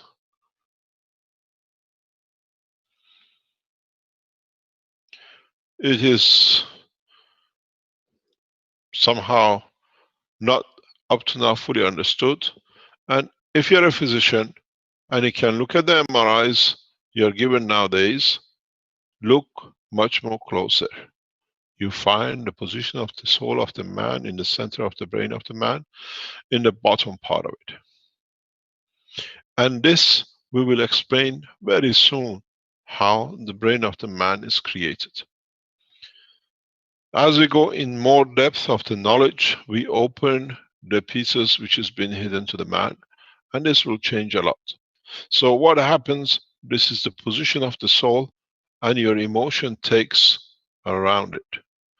And in that position, your emotion in its time and interaction will lead to what you call the physical manifestation of the physicality of man in his emotional part and in respect to his physicality in replication in the body of the man. We see the hands and the fingers on the side of the ear. We see upper arms on top of the brain. We see everything to do with the shoulder and everything else which grows inside. This has been one of the mysteries of the creation, where man thought his soul is outside his body. But in fact, the soul of the man, the operation, the essence of the creation of the man is within the center of the brain of the man. And in that position allows the field to be affected by the emotion, that emotion reflects in the physicality of the man. And now we understand how we lead ourselves into our cancers. You got to understand that every cell of the body of the man carries emotional part as much as it does the physical part. So this has been part of what we see and how we change the condition, because all we do as present people is we change the filtering thickness. If you change the strength of the filter, you increase the strength. At the lower strength, there is no cancer to be created. And that's how you disarm the body from its own tools of destruction of itself. In so many places, in so many ways, once man understands this, a lot of things comes to order. In the present part of the understanding, you call it different chakras. Now you understand how what you call the energy points are controlled by the body of the man itself. And then you understand what you imagine to be a chakra above your head, an energy point, where you call the position of the soul, is within the center of the body of the man. And this is what is important to all of us. For the first time, we can position our soul. If you translate or redefine soul as the center of the energy of the creation of the entity of the physicality of the man, then you understand it's easier to define creation. It's easier to interact with the creation. There is not a mystery that is there, something that leads to our creation. The sun is in the center of the solar system. We don't see the sun outside, that it creates the earth and the other planet. How can it be any different with the body of the man? But in this structure, the soul of the man sits within the structure of his own sun. And if we look at the whole structure of the brain of the man or any animal, we see it. We want it to be mysterious, but in fact is the essence of. As it radiates out, it leads to our creation. If you put it together in a different way, there is no difference between the sun and the body of the man. The sun sits in the center and radiates out equally, so does the soul of the man. And in due to massive amount of material which we have fitted around it, we have created a much faster reduction in the fields of it. And this is what you have. And in that rapid reduction, you lead to better, faster physicality. If you look at the sun, as the rays goes out, the higher, the further, and wherever it goes, the plasma of the sun leads to creation of physical part. The earth, Saturn, Venus, and in the energy transfer from the center with the shell of its fields, we create, we call it the solar system. So is the body of the man. The brain has become the filter. Here, the mass of the filter is very less. So the slowing down of the fields is much lower. So the expansion of the size and the boundary of the physicality. In the brain of the man, the physicality is different, where actually the filtering is much stronger, much compacted fields, so you see the physical structure. There is no difference in the world of creation. And this is what now we can interact. Now we feed the emotion, and by feeding the emotion, we change the filter strength from what was to be sadness to joy. Now we understand that every emotion has a field strength. It gives and it takes. And now we can change it. What is pain to me is not pain to somebody else. It could be joy. Now, with this knowledge, we can decide to change. And that change, because the strength changes, it changes the field in respect to what's created, disappearance of the cancer. All we do, we continuously surround the body and enter the body fields of plasmatic condition, that the body takes its position to elevation of its own magnetic field of the emotion and change of the cancer. This can be any disease. If you understand this, then you understand in the coming time, when the man travels into deeper space, is the strength of the fields which he creates around his soul will dictate the shape of the man in a deeper space. Then we become the chameleon of the space. In a way, through the process of the health section, we open the door to the reality of the creation in the universe. These, at the moment, are very, very much what it is, the present limited understanding of the man in respect to his own life. But what we have done, we have used in centuries and thousands of years herbs, materials which could affect. In the recent past, we increased the knowledge into the hand of those who could compact it. We have called them the pharmaceuticals, and we have called them different names, tablets, injections, and anything else we like, to only affect the physicality. We never understood that the emotion of the man is connected to zinc. In totality, once we understood this, it changes the course. Now we can change the strength of the emotion with physicality, according to what we put in. In this week's teaching on Thursday, when is a general public teaching, I'll explain this more. And then we understand more how some of us become vegetarian, some of us become meat eaters, and how our life changes according to the amount of energy which we absorb. It'll be very interesting. We open a new dimension in teaching on Thursdays, and you will understand. What has happened to us in the past few decades is that we have given our trust of our world of health into the hand of what we call man of science.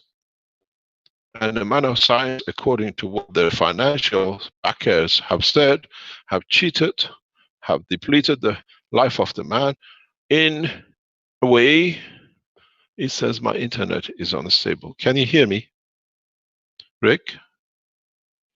Yes, Mr. Keshe, Yeah, okay. It sounds pretty good.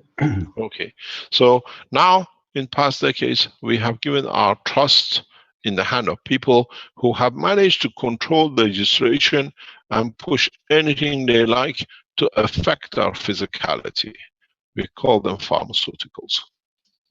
In fact, they have been helpful, but in so many ways, all the medicine we have is one way. It treats the physicality without understanding why the emotion has come into play.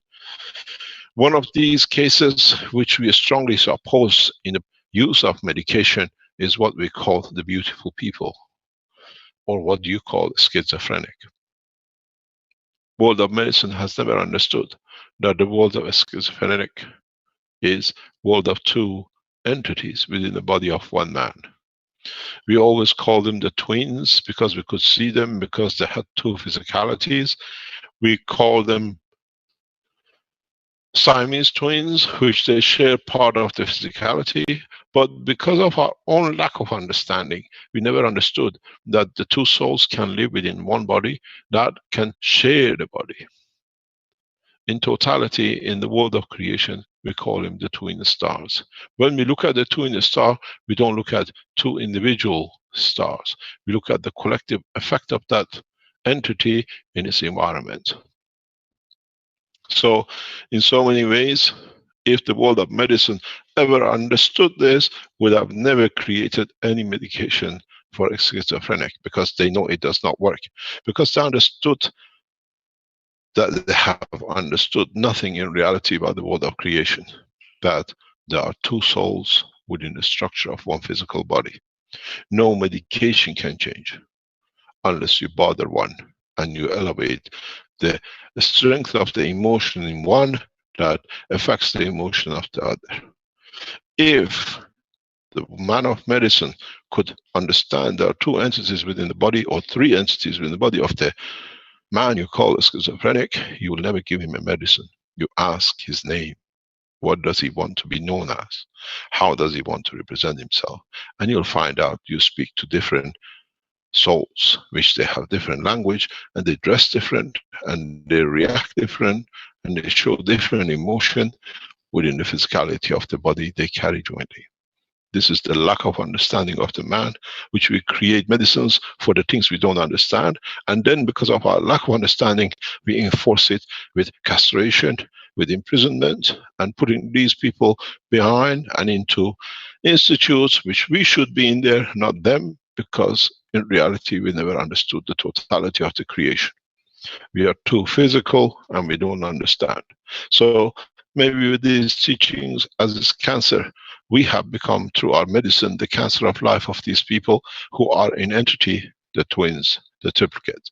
We have to see it to believe it, and speak to them the language they understand. You'll have a speak on to 2 or 3 souls which are confined within the same body. How this happens, I have taught many times.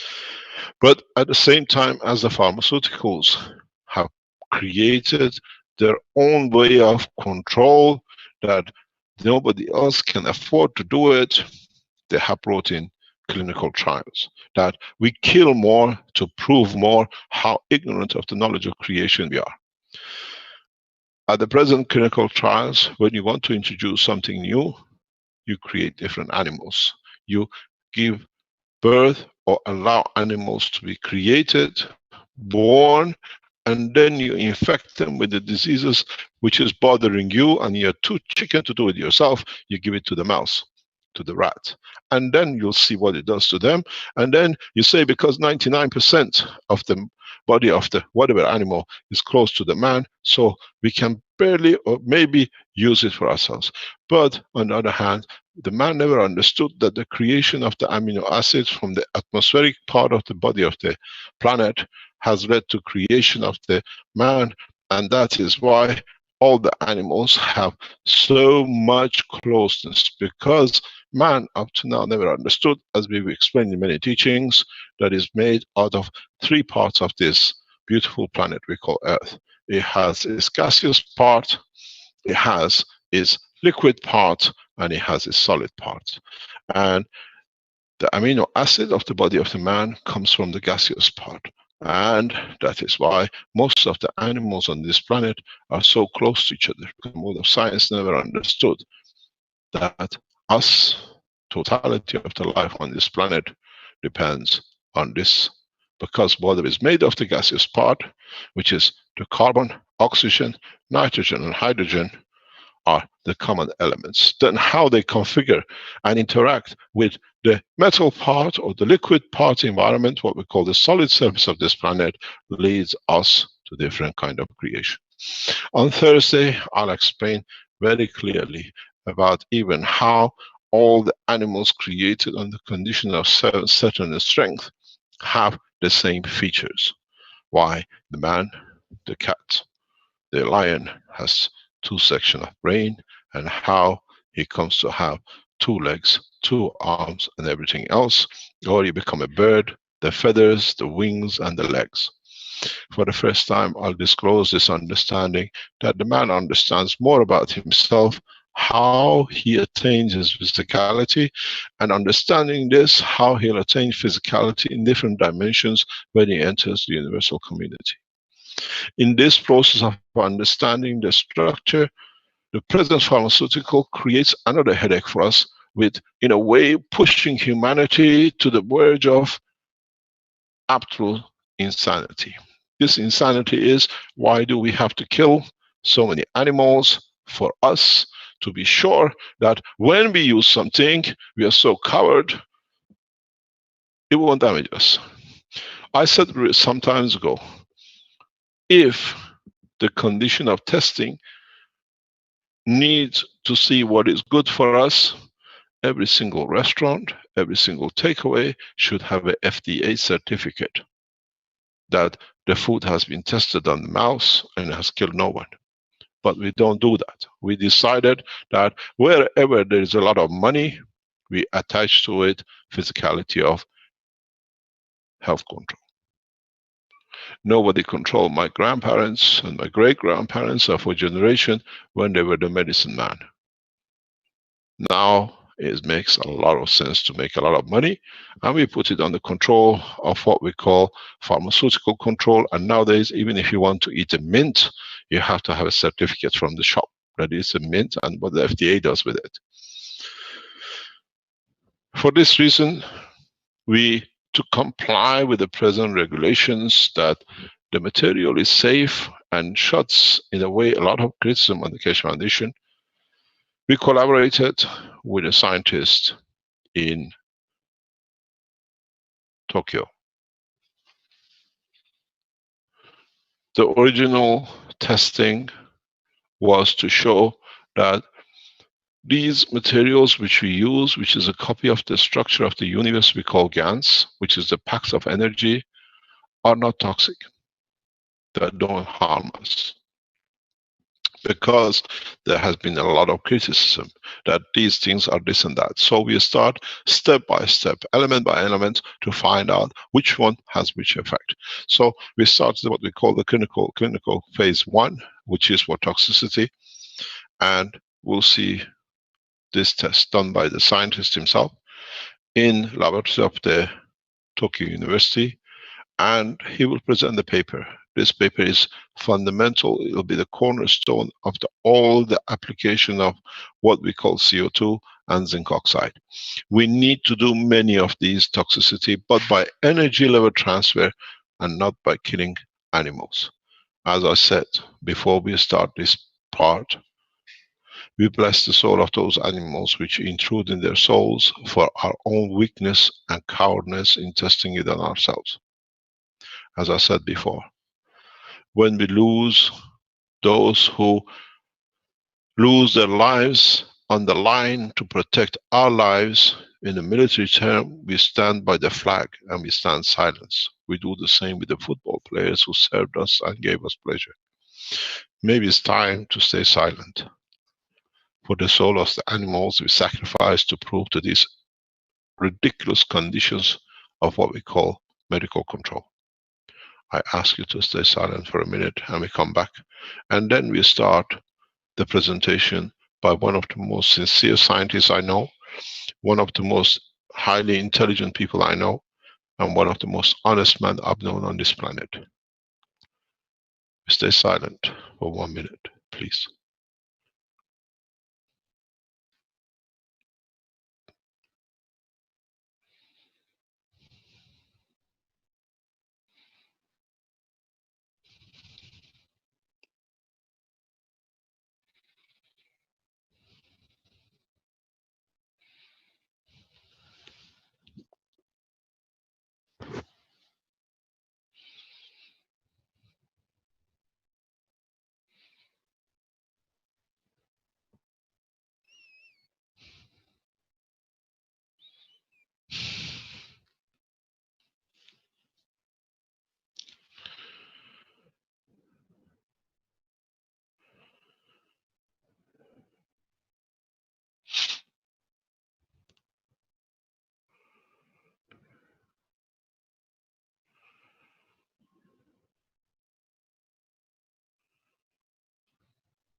Thank you very much.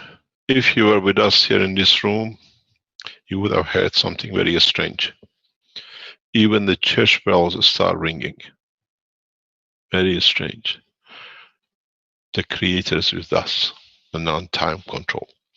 Let me introduce you to the scientist. Most of you know him. You have met him. You have seen some of his presentation. He's one of the leading scientists of the Japanese University of Tokyo. He is the man who took the Keshe Foundation into TEPCO. He's the man who collectively worked with the Keshe Foundation in eradicating the conditions and the problem we saw with TEPCO. And what all he got was to be sacked from his job because he released the name of TEPCO to Keshe Foundation, but it needed no man of intelligence to understand why they are carrying so much tests. It wasn't for Mr. Mickey Mouse in Tokyo, it was for TEPCO because they had problem in nuclear reactors. You've seen Mr. Canson before presenting it. He has done in collaboration with TEPCO, what we call with Tokyo University, as he was one of their excellent senior students in the past. He did most of the examination, the testing, with supervision of the scientists in TEPCO, in Tokyo University. And this paper, because we financed what was there from our side, was done by him. And he has delivered a beautiful papers which was read and approved by the professors on the phase 1, phase 2.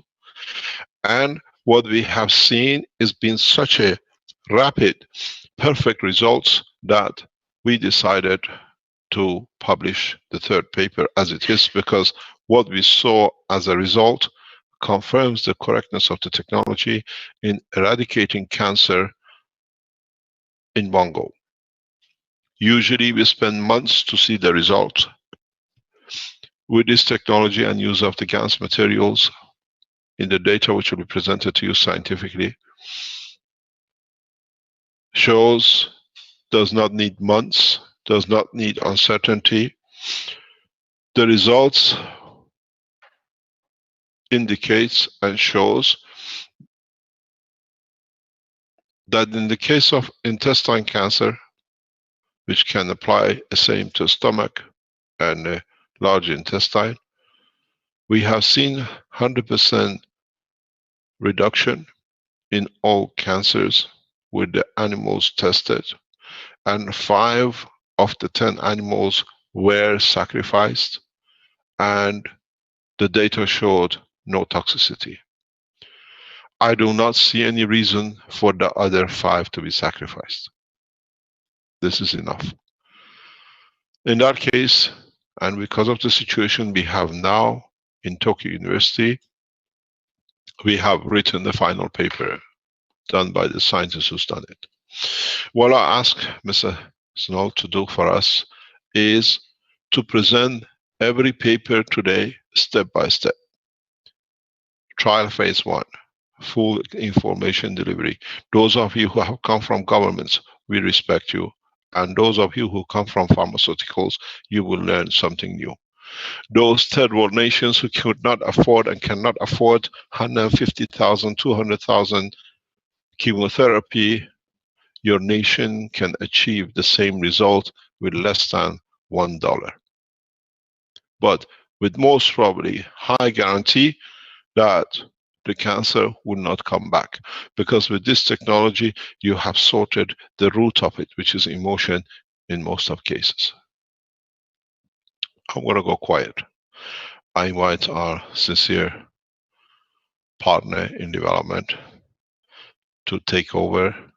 You all know him. He has given us a couple of lectures before, and he will tell us step by step.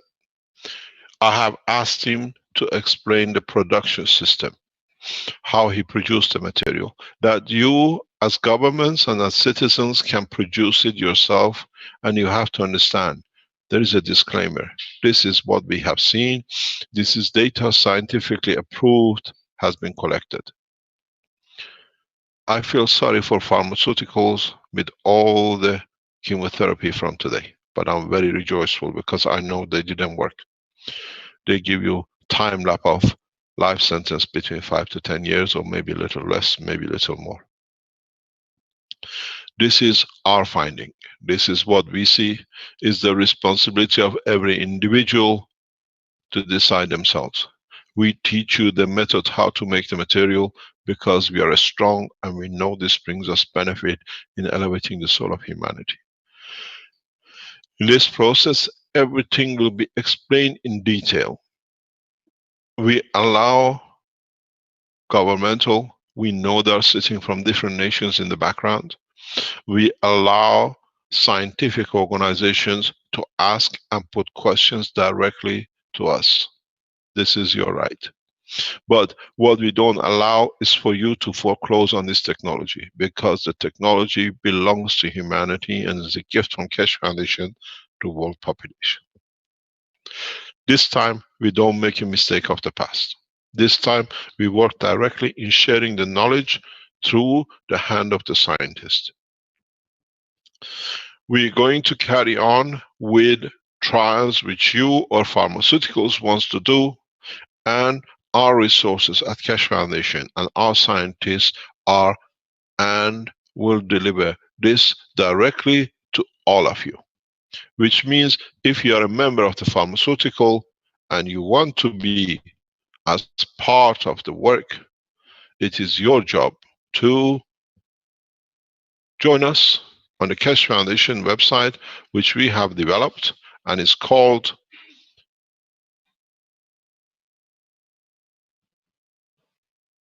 cancerprocessing.org. You can go in there and go to the bottom of the page, and what you will see is that there are two links. One link is connected to those individuals who want to carry on with the process of the cancer.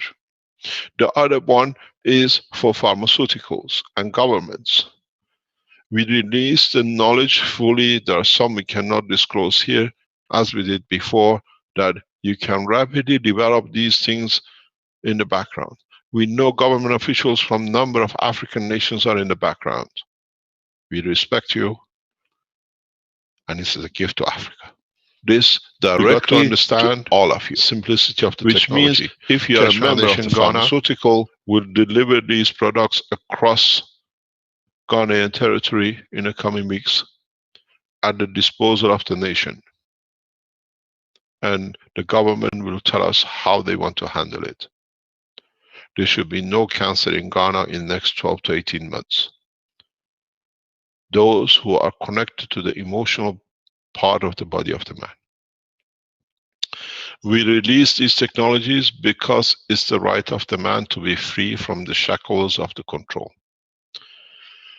I said to our supporters very recently, in these pages we see the cancer touching the physicality of the man, and we are giving the knowledge freely. In the present environment, what we have discovered and what we are sharing worth trillions. With this opening, we hope the other cancer which is sitting with the man, which is sitting with the financial world, will respond the same. We call upon people like Bill Gates to open the funds for development. We know other people who are sitting there. This is the challenge. You wanted to bring vaccination. Now Keshe Foundation Technologies has disposal of man for cancer. The reserve cash in Bill Gates fund, what we call foundation in Netherlands, we know of, we talk to them. Open it up for humanity and we'll see there'll be no cancer. If you are the true man of your word. We know other people who are serving the same. We ask you to open your wealth to humanity, not to Keshe Foundation. Allow these technologies to open up rapidly, that we get rid of the cancer of the financial control, because a healthy man does not need any healthcare. On the other hand, we see a number of nations leaders controlling the pharmaceutical for the control of nations, and mainly this sits with the kingships. In the countries where there are kings, we see they control the pharmaceutical to their benefit. We call for the end of kingship too, because the man has to be free from the cancer of kingship. All men are equal.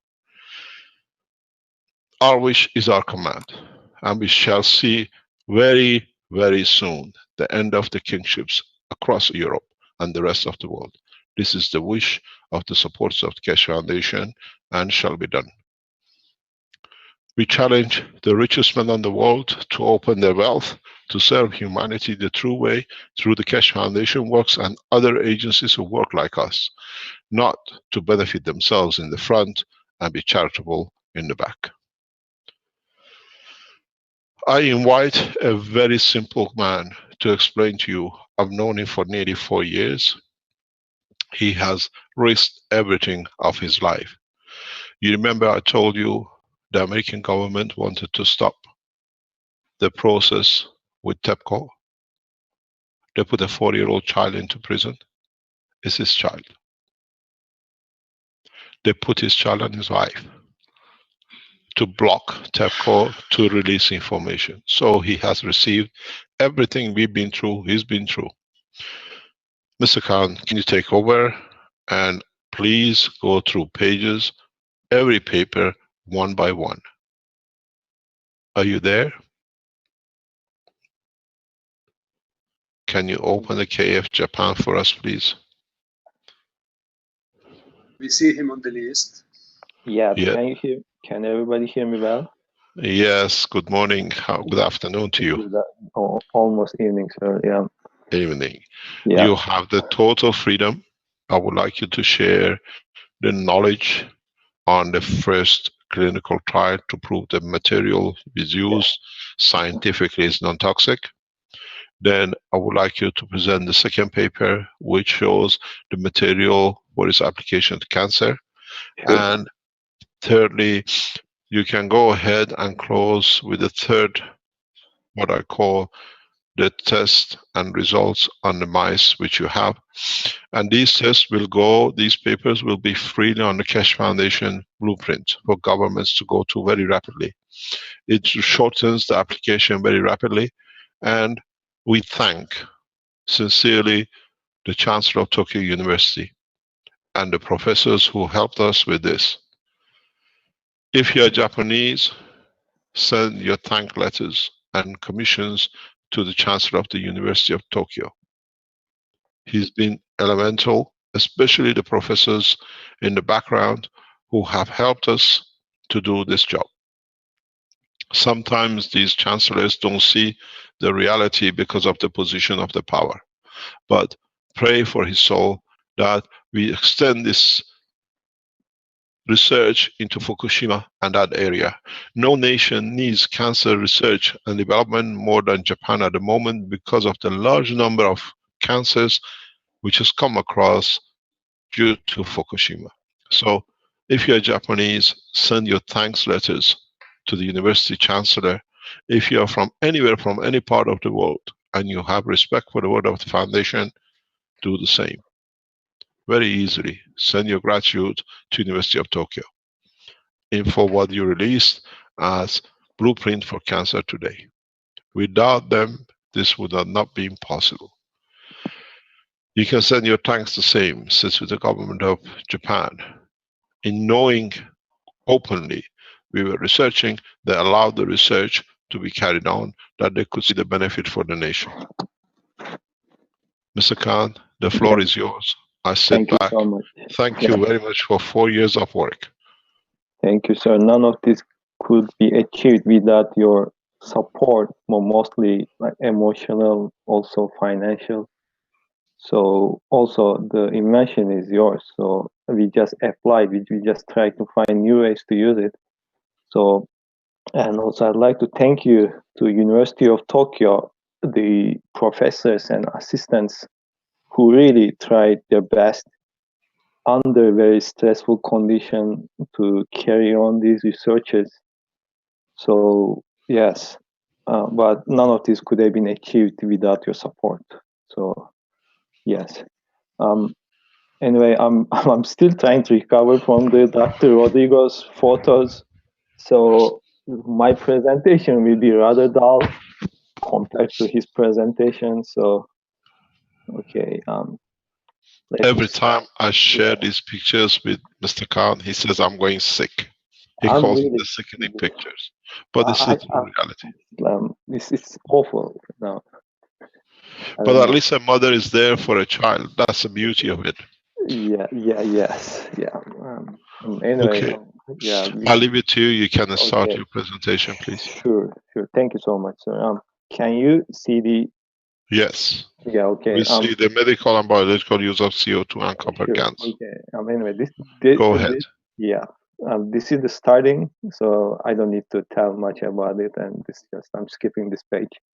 So, yeah. So how I did get into making some GANs, make a use of it. I started with water purification. So before cancer applications, and it was almost 2 years ago. So I started with manufacturing copper GANs in order to purify some contaminated water, mostly lake water or any water, to turn into a drinking water. My application was focused on Africa, so you know the situation there, and so I was trying to find a cheap way to achieve at least a decent drinkable water for the people there. So, and I started doing this copper GANs, and so this is the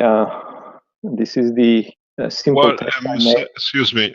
Sure. Can you first of all tell us your background, who you are? That's our tradition. Your Okay. qualification that we know. Sure. Okay. Yes. Right now I'm in Japan, and I spend most of my time in Japan. And my family, actually, we are not Japanese, and we ran away from kind of government pressure to Japan. And I grew up here, and I got a scholarship from the University of Tokyo, which is still actually the best universities all over the world. And I graduated from chemical engineering with high honor. And then my business career started with very fashionable way. So I started working at the trading companies in Japan, and like a high rank official position, doing trading. And I did that long time. So I was doing trading all over the world, US, Europe, selling bulk chemicals or anything you might expect from the trading companies, and making lots of money. So, and TEPCO was one of our customer of I don't want to give names, but it's the biggest major trading house in Japan, and Tokyo. Also, the Japanese government was our customer. So, in order to just let you know, the Japanese, let's say the institutions or the major companies, they don't really come to your company and buy things, especially overseas. So they use intermediate companies called trading companies. They don't have that kind of companies overseas. It's very unique to Japanese business manner or business ways. So there are trading companies, and they're huge. So the institution or the customer or the other companies, they give purchase orders to trading companies, and trading companies, they contact to the manufacturers and then supply to customer and get some kind of decent commission from this business transaction. So, which I was working for trading company. So TEPCO was our customer. It's a government entity, and after that incident happened, so we got lots of orders, like pipes, anything you might expect, the ion exchange medias, ropes, even robotic systems and everything. So one of them was, my main responsibility was to supply ion exchange resin to TEPCO. So and I was shopping all over the world for ion exchange resin, which might work to decontaminate Fukushima. So, and one of them was I encountered on the web, Mr. Cash and his technology. I was very skeptical, so it didn't look right. But anyway, at that time, so but I wanted to give it a try. So on the different scenario is also, there is a feeling that I was kind of dragged by TEPCO to Mr. Cash for somehow that I can supply them with some kind of samples or whatever that they would like to have. So this is the part I still cannot understand. So it's still a dilemma for me. So did I find myself directly, or I was directed by TEPCO in order to go Mr. Cash and get some samples? This is a different situation, because the computers and the search engines and everything can be very much hacked. So when it is unlikely, when you write the ion exchange resin on the web, the first thing you encounter is Mr. Cash on my computer at work. But on the other side, when I go to home and I again write ion exchange resin, what I encounter is a different thing. So there's something like fishy, I thought. But anyway, I realized that after a long time after. So anyway, I happen to know Mr. Cash with this ion exchange resin, let's say, purchase or business, and the rest, you know. So it became a different situation. So in the end, but anyway, TEPCO got what they wanted, and TEPCO got all the information, and they use it very well without giving Mr. Cash the credibility of what he did. So anyway, this is past, and the Fukushima is more or less saved. People are right now moving there. Like, can you imagine? Like, everybody knows Chernobyl in Russia. This TEPCO was worse than Chernobyl. And in 4 to 5 years, right now, the people who used to live around that nuclear plant are moving back there. So what kind of technology can achieve this normally on Earth?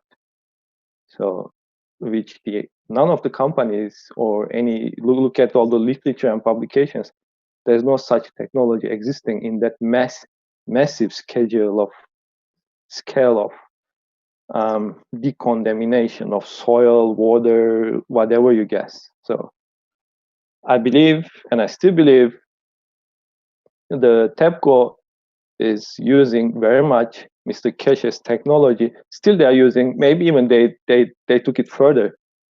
So, and maybe that they're not only trying different types of GANs, but I don't know, you can imagine what they might do. They have lots of scientists and many things they can achieve. So it looks like they achieved. So anyway, so let's stop this TEPCO issue for a moment and come back to our cancer and how I start working on cancer. So Mr. Cash, is this okay, this much information to public, or should I be going into more detail? No problem. That's not just to know where you're educated from and your background, that you're qualified to do these tests.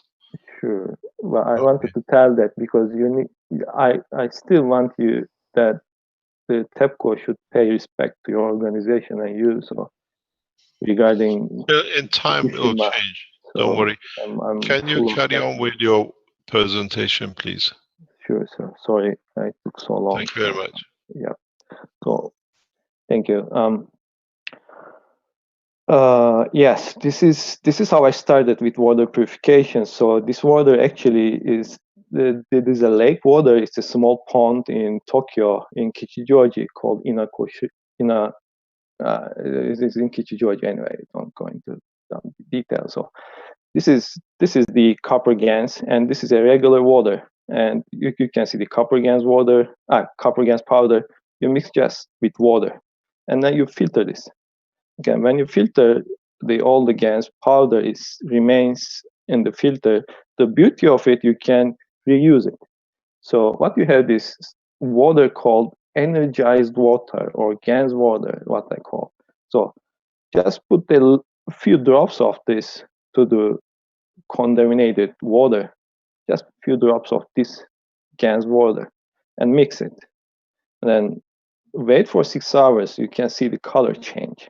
And wait for another 6 hours, you see this color change. And when you wait for 24 hours a day, you see this. This is a drinkable water.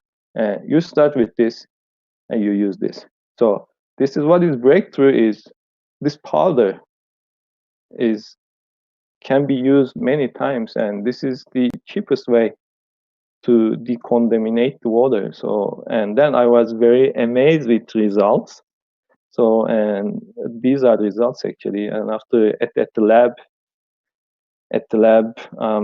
we did the BOD testings, and this is what we get. So scientifically, it was proven. So, yeah, this is the Inokashira pond in Tokyo. This is the water, and this became a drinkable water, literally. So, and after that, I wanted to focus the medical uses of GANs, and I thought what can be done with this. But when I started this, and when we made these products all made, and we got huge amount of criticism. On the web, it's like awful.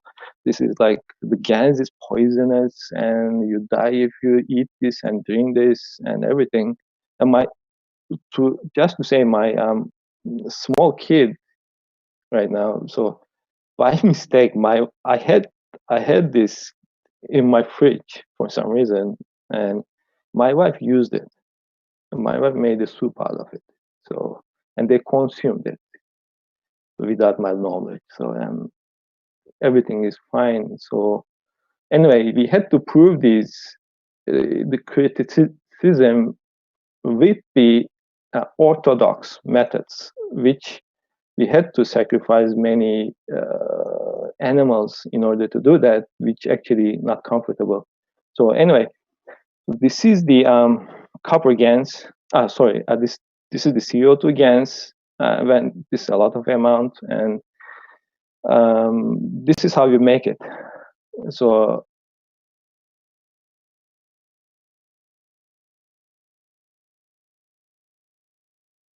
powder and how you can make it. So it says my internet connection is unstable. This is unlikely in Japan, but hopefully I'm not hacked.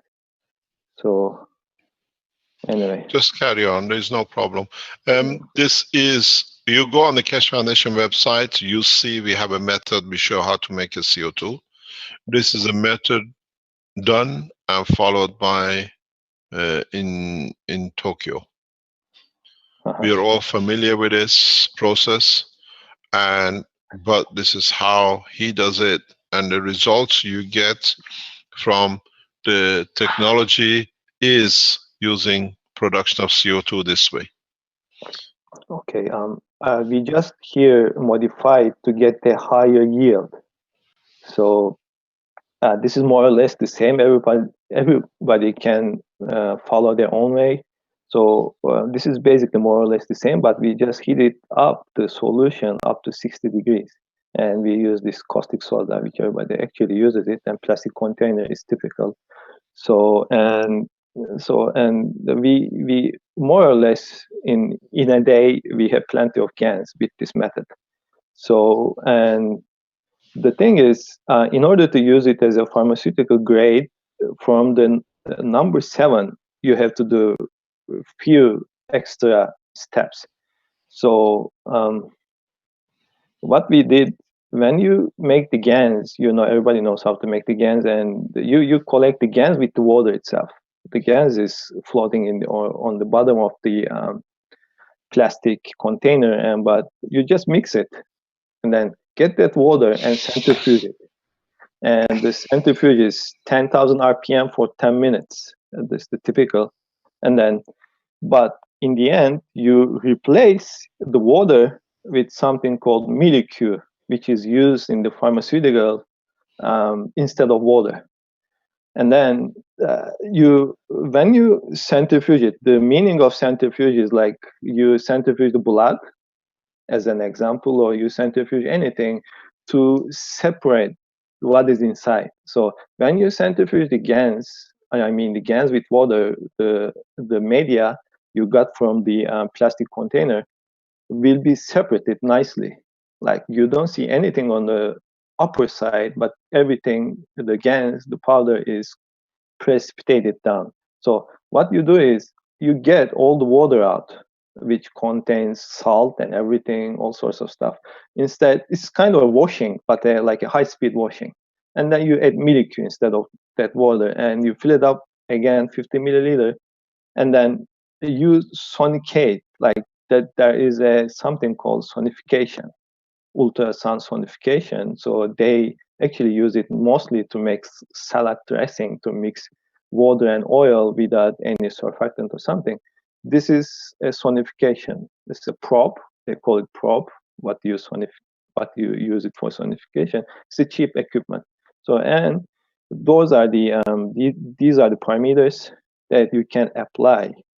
So and then what you do is you repeat 4 times to make it more clean. You kind of wash it. This is, you wash it. Number 7, you wash it, and then number 8, you get the dirty water out or dirty molecule out, add a new water, and then you mix it. You sonicate it. Okay, and then the media, you again centrifuge it and all. You repeat that 4 times, or you can repeat it anytime as much as you like, but 4 times is enough, I guess. So in the end, you will have the very pure GANS powder. And then what we did, we dried this GANS powder in the 80 centigrade degrees, which we use centigrade in Japanese, not Fahrenheit. So in the atmosphere, I mean the room temperature in the oven, in the regular oven. And then, but when you dry it, you kind of get like clumps.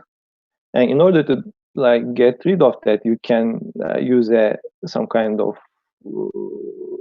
grinding machine or whatever you like. But the point is, I think according to Mr. Cash, you should be using plastic, not metals, when you grind it. So, and you can use a plastic grinder for your application. And then again, we used a special dryer. It's a vacuum oven. You get all the air out and you put nitrogen inside, and we dried it further. This is actually how the pharmaceuticals are made. So we just 8, 10, 11, and 12, we just followed the pharmaceutical way to do it. But I don't know if you really need to do it, but we just wanted to be very specific. So this is how we did, and these are the parameters. So everybody can replicate this scientifically and use it. So it's not like a minus or plus or gray or white. It's not gray. It's like this or not like this. So if you follow this recipe, you get what we achieved. So this is what I'm trying to indicate here. And also, this was for the powder itself. This is the GANS powder. So also, GANS powder, when you make the powder, the particle size ranges a lot. So in order to do that, for most applications, especially for injections, or when you even get it orally from the intestine, in order to get it absorbed well, it has to be nano-sized. So further, we had to make a nanoparticle GANS, which is CO2, also zinc. But here I just, for the comfort of it, I just prepared CO2. You can use the exactly same way in order to make the zinc nanoparticles, GANS zinc nanoparticles.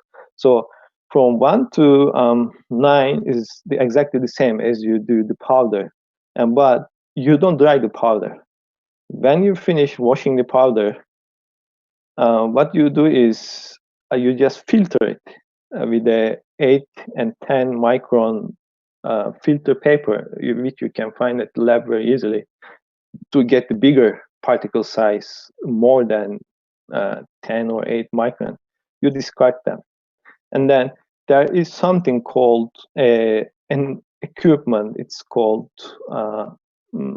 ultrafiltration membrane. It's called osmotic equipment.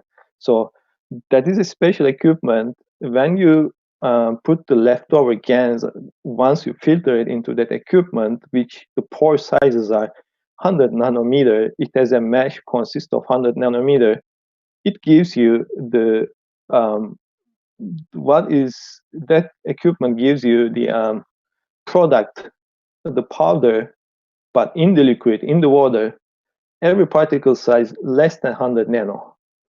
Sometimes it depends on the quality of the mesh.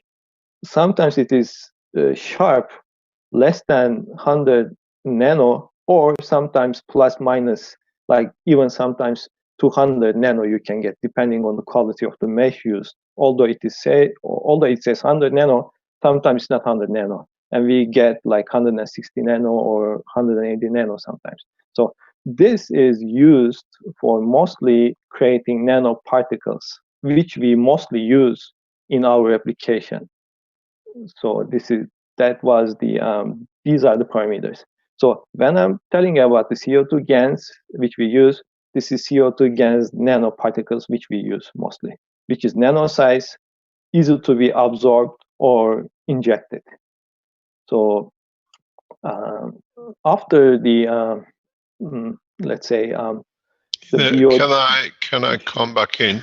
Sure, sir. Okay, carry on. You're coming to this. Okay, carry on. Carry on. So sure. Okay, after the water purification, we wanted to make a very, very basic experiment in the lab in order to see if GaNs works for as a damage to human DNA, which this is called COMET assay, which is a very basic test, can be done at the laboratories, and everybody who has a little bit of knowledge knows about this in the scientific world, in the biology. So what we did is, these lights are the mitochondrial DNA. Mitochondria has a DNA too, like a cell of the DNA, and the COMET assay, the DNA of the mitochondria is being used. So those lights you see here, like a comet, these are the DNAs of mitochondria in the cell, which looks intact at the moment, because there's no hydrogen peroxide. H2O2 means hydrogen peroxide. Hydrogen peroxide is a chemical which disturbs DNA very badly. It corrupts, it kills DNA. So when you normally add hydrogen peroxide to this is what you get, is all disrupted DNA. DNA is wasted. So this is what it is. When you regularly mix with the healthy DNA, when you add hydrogen peroxide in it, this is what you get. So this is all disturbed and wasted DNA, no use. It's almost dead. So on the other side, what we did is we add first GaNs water. So which the GaNs water means, I'm gonna backward a little bit. Okay, this is the GaNs water, what I'm calling about. This is the GaNs water. Once you filter, you put, here is a copper GaNs, what I use CO2 GaNs, you mix with water, the powder, and then you filter it, and you get a clear water, which I call it GaNs water. So this is what we used here. So we first mix the DNAs with the GaNs water, and after we add hydrogen peroxide. And miraculously, hydrogen peroxide has no adverse effect on the DNA. Its DNA is intact.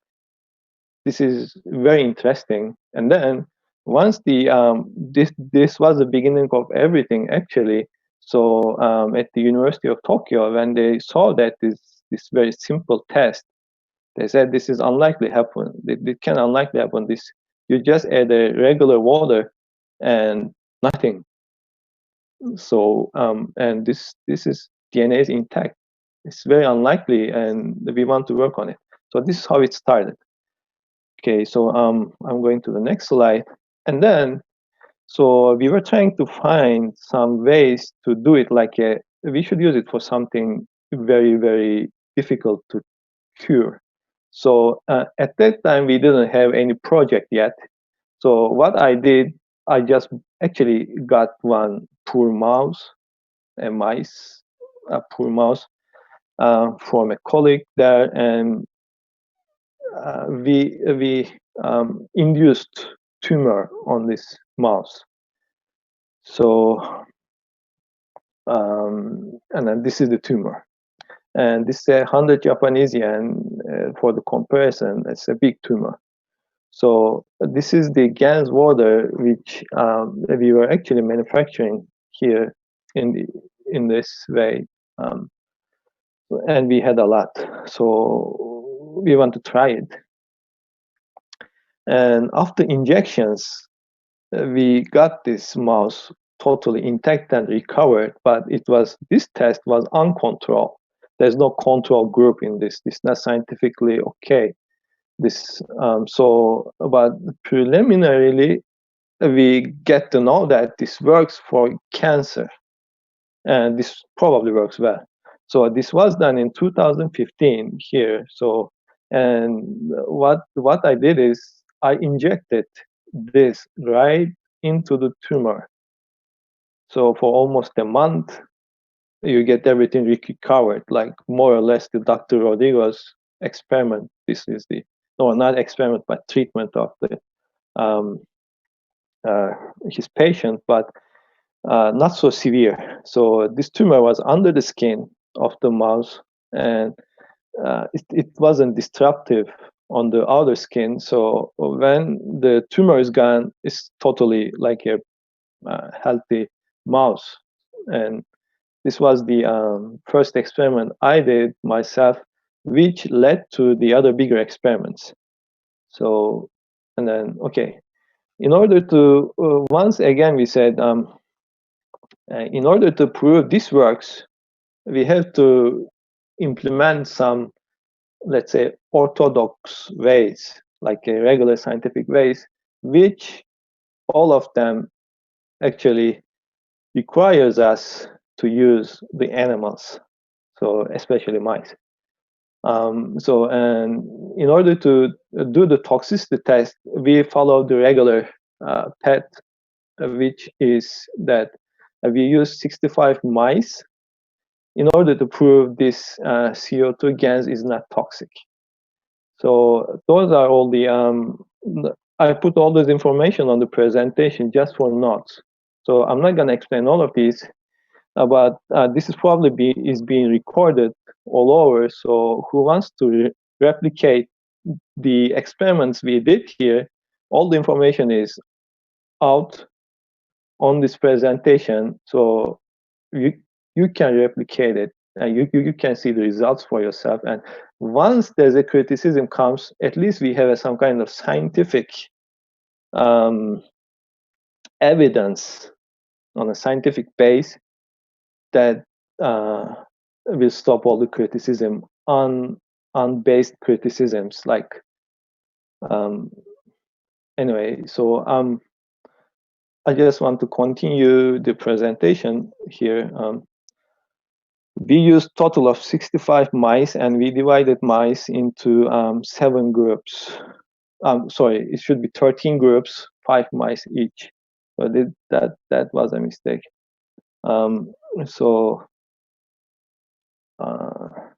What we used here CO2 GANs, and the CO2 particle size was less than 100 nano.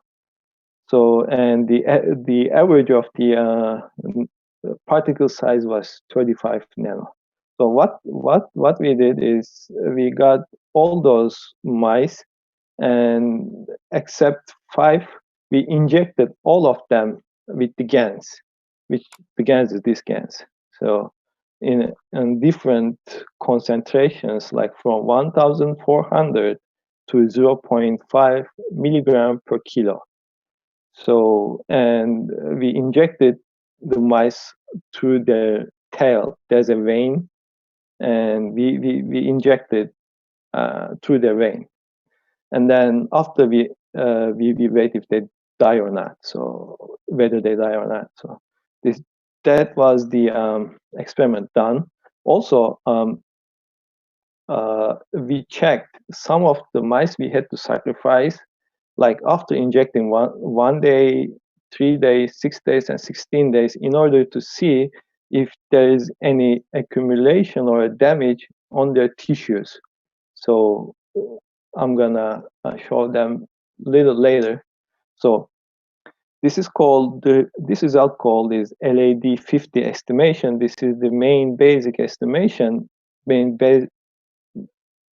estimation in order to define the toxicity. So according to this test and test method, the toxicity level for the mice was determined. For the mice was 1,400 milligram per kilo. which is like 1 grams per kilo, which is a lot. So we didn't carry further tests because maybe it is much higher, but even 1,400 milligram per kilo in any standard, it means non-toxic. So we didn't see any need to carry that further to 2,000 or 5,000 or 10,000, which could have been done, but we didn't want to waste more lives, more animals, so we just stopped at 1,400 milligram, which is practically non-toxic. So, and here is written blood kinetics. Okay, but we didn't use 1,400 milligram, we used 1,000 milligram per kilo just to adjust the numbers. So this blood kinetics tells you is that once you injected the GANs, nanoparticle GANs, what happens in the blood? So the blood, the concentration of the GANs particles rapidly in a few minutes, as expected, it goes high.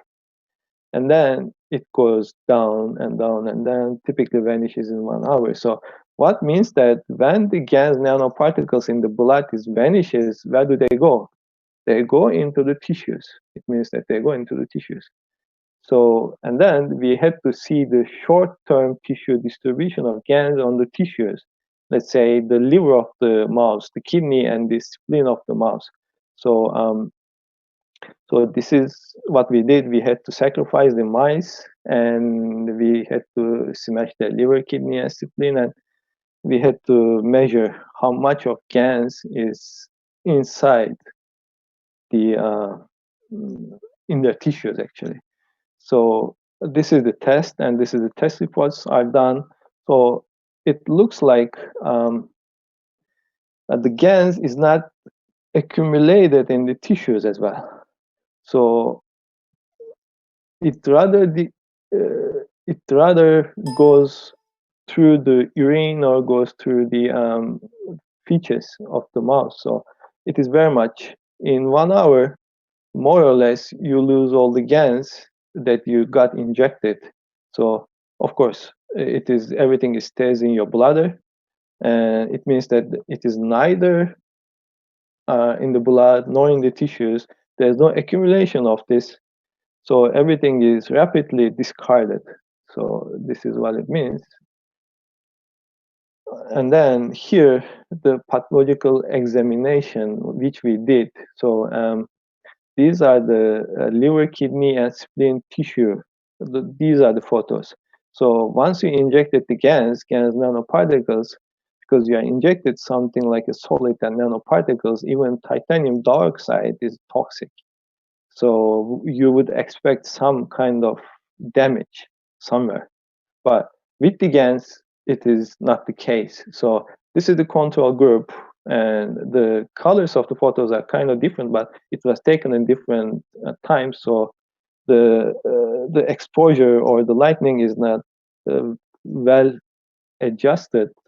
But with the scientific eye, when you look at these photos, there's no damage in any tissue. So it means that. So these are the photos from day 1 to day 16. We sacrifice mice in the day 1, day 3, day 6, and day 16 in order to see if there is any damage in their tissues. Non-damage was observed.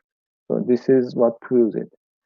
So, and according to the conclusion, we got the conclusion that the toxicity for the mice is greater than 1,400 milligram per kilo by injection. So, and this means the GANs is non-toxic. Also, we have proven that it has no pathological damage on the tissues, and it is not stored in the body. It is rapidly discarded. This was experiment 1 regarding the toxicity of the GANs. And this was done 2016, the end of 2016, November to December, in a short period. And yeah. So after that, we switched to the cancer efficacy of CO2, and zinc oxide. Can I just stop you for a second? Sure, This sir. is clinical. Sorry, the line is cut. I can't hear you. Can you hear me? Yes, I can hear Yeah. you now. I said what you presented up to now was clinical phase 1. Yes, clinical Yeah. phase 1. Yeah, kind This of. is- Yeah. This is actually this is the toxicity report in order to get this clinical phase 1 kind of. So Yes. So this what you're presenting now is the cancer cell trial. yes, and once we determined this is non-toxic, because we had to determine the non-toxicity for the cancer experiment, because the cancer experiments are mostly done with the on the cell using chemotherapy, and chemotherapy are toxic chemicals. So in order to, we had to follow the rules which the regular chemotherapeutic chemicals are being evaluated. So Can I ask you a question, which is very stupid question? Sure, sir. If pharmaceutical companies receive certification with toxicity levels high, how do they get the certification? Yeah, it's not. They have to adjust the amount. They had to dilute it. So okay, so the amount is diluted to reduce the toxicity. Yes, but okay. It has to kill the cancer cell. If it kills the cancer cell in a bearable toxicity, then it's okay for the pharmaceuticals in order to get that approved.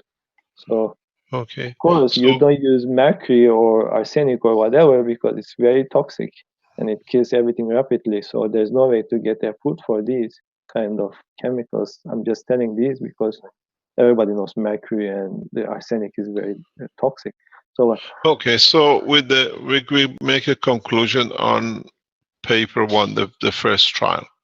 So you've proven, if you can go back to it, please. Sure, can you go back? We have proven that the CO2 is non-toxic. Yes. Are there any questions from the panel? Is there any questions you want to ask from the governmental or the scientific people in the background? So I rather pass this information rather fast. So if anybody let me see if there are any questions. Any question, then I can answer them later sometime too. If you will stay on the conclusion, it'll be perfect. Do you see any questions in the background? Let me see. No, you won't see it. The webmasters will tell us. Question and answer. There are some questions. There's a question. What is milliQ? Yeah, milliQ is, if you type it on Google, you'll see that milliQ is some kind of, let's say, water substitute in order to be used in the experiments instead of water. When you do cellular work, the experiment on cellular base, you have to use water called milliQ for centrifuge. So you don't use purified water, you use milliQ, kind of. It's a kind of a brand name. So you can use regular water as well, but just to be scientific, we just use milliQ. But can I add to this? Sure. According to scientific at the FDA, what they tell us, that water can be replaced by CO2 plasma water. It's much more effective. This was when we had a meeting with them, is that they prefer to use CO2 gas water for anything else because it's that effective. Yes, it is effective, but it's so pure. Yes. So, as you know, we have a lot of criticism on this CO2, and it is toxic. So, yes, it's a scaremongering is a way of controlling. Yes, we've seen a lot of it.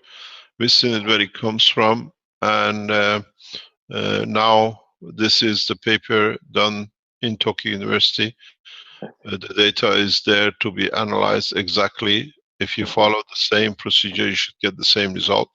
Yes. And this shows to us that CO2 is a non-toxic that has not been seen by the measures and amounts which has been discussed here in the organ of the animal.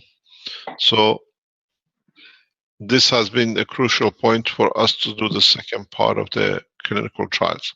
Yes. Are there any other questions? There's a technical question about for grinding. Would stone grinders or bowls be usable instead of plastic? And another question about filtering. Could Cleansui filters be used?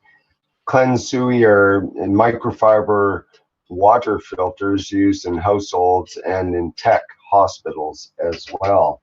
Yes. Okay. If you go down to 100 nano or 200 nano, anything you can use it.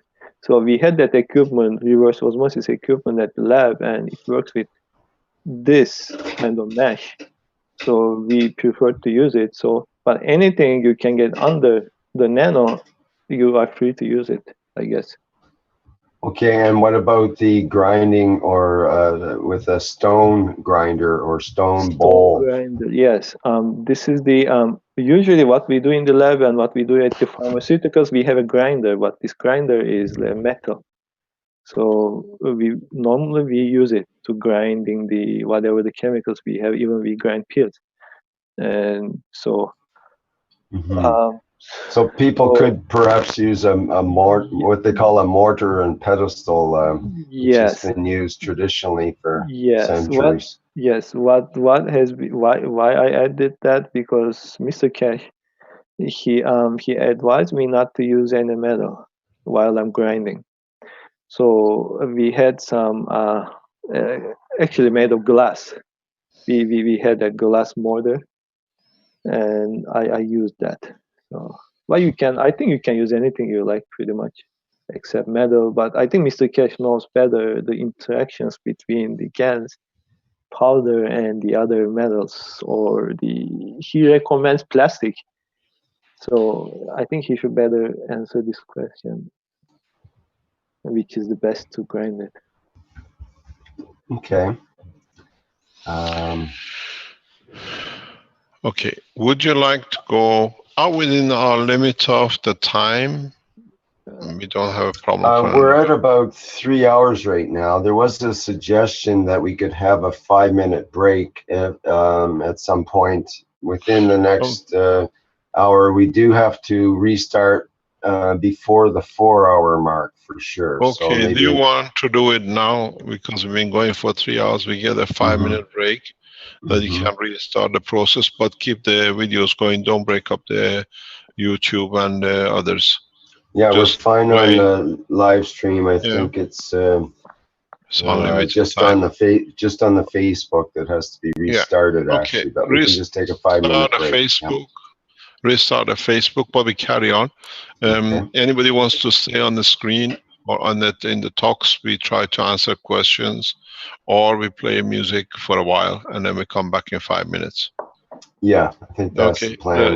Music for the 5-minute break. Yeah. Exactly 5 minutes. It's 12 o'clock now sharp. We'll start 12:05. And if there's any comment, and then we start with phase 2, and then we go into the animal clinical trial, which proven the technology is 100% correct for trial for cancer. Thank you very much. Okay, thank you, Mr. Cash. Okay, 5 minutes, we are back in. Okay, I'll have to do the screen share on that, and that's okay. Thank you. Go back and come back in the game, please. Just leave it there if you want to play the music in the background, if you want to do it that way. Yeah, we'll. I'll put it on the screen share. Okay, thanks very much. Thank you. Thank you.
Okay, hi, yes. Mr. Kesh. Are you ready there now? Yes, we have number of our audience is still outside. We are in, as I said, in Austria Cash Foundation Center, as we were last week, and we have a number of audiences here with us, scientists, Cash Foundation followers, and some doctors, so who are here to see. Would you like to start, Ms. Khan? Sure. Are you sharing your video, Mr. Kesh? Should I stop this share here, perhaps? No, I'm not. No? It's not mine. Oh, okay. Mine is totally out. My microphone is open. I think we got to allow Mr. Khan to share his screen. Are you there? Yeah, I'm here. Okay. Right. Let us start with what do you call it? Okay. With paper number 2. Can you see the? Can you? Yes. Yeah. Can you see my screen? Yes, we see it. Anti-cancer efficiency of CO2 okay. and the GANs. How can I get rid of this? Okay, take the floor and carry on, please. Okay, so yeah, after we determine the toxicity, we switch to the cancer efficacy of CO2 and zinc. GANs nanoparticles. Again, I'm telling it's a GANs and it's a nanoparticles, which was manufactured according to the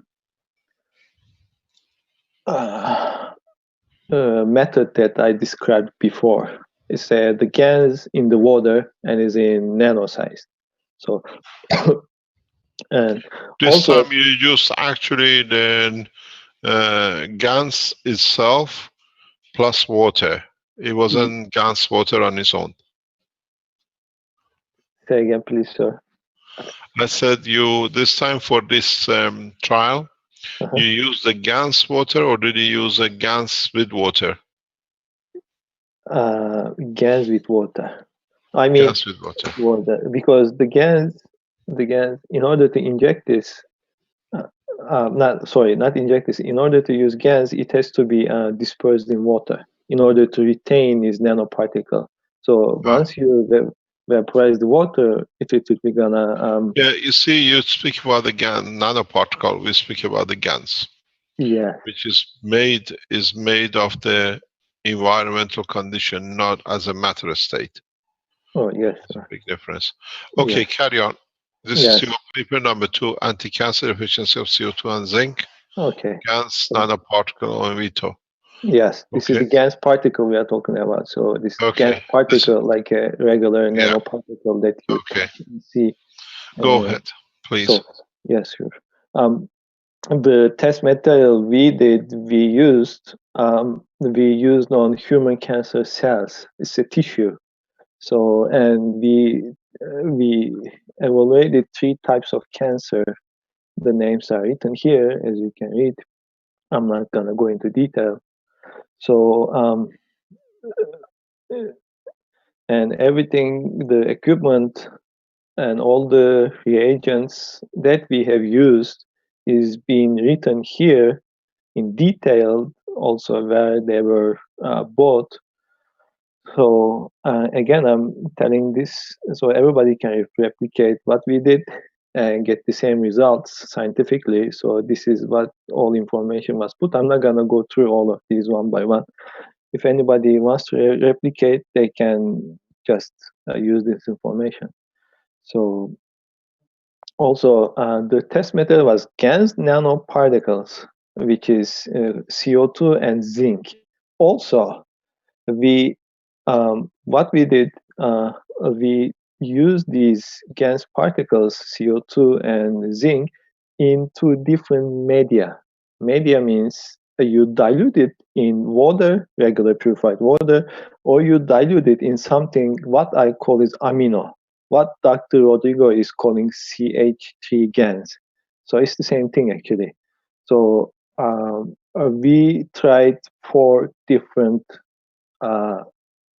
material or 4 different situations, which is CO2 and zinc nanoparticles, either in water or either in amino containing water, which I call it amino, which is CH3 containing water. So this is totally different. In general, when you add amino, it really energizes all the cells, including the cancer cells.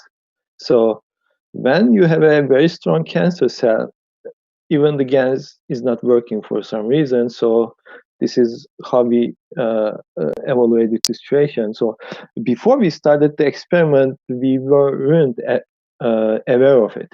So Mr. Cash, he advised us to use amino water instead of water, and we were expecting to get a higher efficiency of the cancer treatment. But rather than that, it was the opposite. When you add amino in it, the cancer cell also get energized, and they are not dying anytime soon. So this was a unexpected, actually for me, a result that I got. So I'd like to tell that from the beginning. So to indicate that why we use this amino water, we didn't start it. We used it hoping that it will gonna give a better yield for the cancer treatment, but it was the opposite actually. So, but in that case, probably you can use this amino water for something else, like maybe to energize your immune system, or maybe for other different kind of illnesses, against other kind of illnesses. We don't know that yet. So, but basically we started, we tried it with cancer here, which it didn't work in that sense. So what do you mean by it didn't work? I mean, it energized the cancer cells too. Cancer cells became. You mean the amino, or if you use the GANs, the water of CH3? The water of CH3. The water of CH3 from the systems you built yourself? Yes, sir. But amino becomes ineffective? No, amino does not become effective. The cancer cells are getting too powerful, absorbing that amino. So you cannot use CH3 for the cancer cells? I think all the cells are getting energized. Isn't that what you pretty much always said, Mr. Kesh, is not to use the CH3? It'll tend to increase the cancer. We use the CH3 for feeding. Right. We use the CH3 as process of extending the energy. Yes. That confirms it. In the case of the cancer cell, it would tend to feed off of that energy, sort of like it would with sugar or whatever. Right? Yep. Now, in certain cases, would not that cancer maybe overfeed itself and just have a short life because it blows up, or not? No. How did it go in the tests in the lab? Did it just keep proliferating, or did it grow fast and die? No, it didn't grow fast and die. Okay. It was intact. It was very much protected against the GANs nanoparticles. I don't know the mechanism, how it works. So what I guess it was, what I believe, the GANs nanoparticles.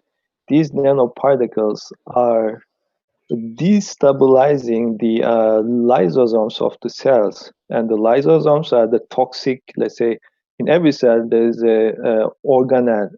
There is something like nucleus or mitochondria or something called lysosomes.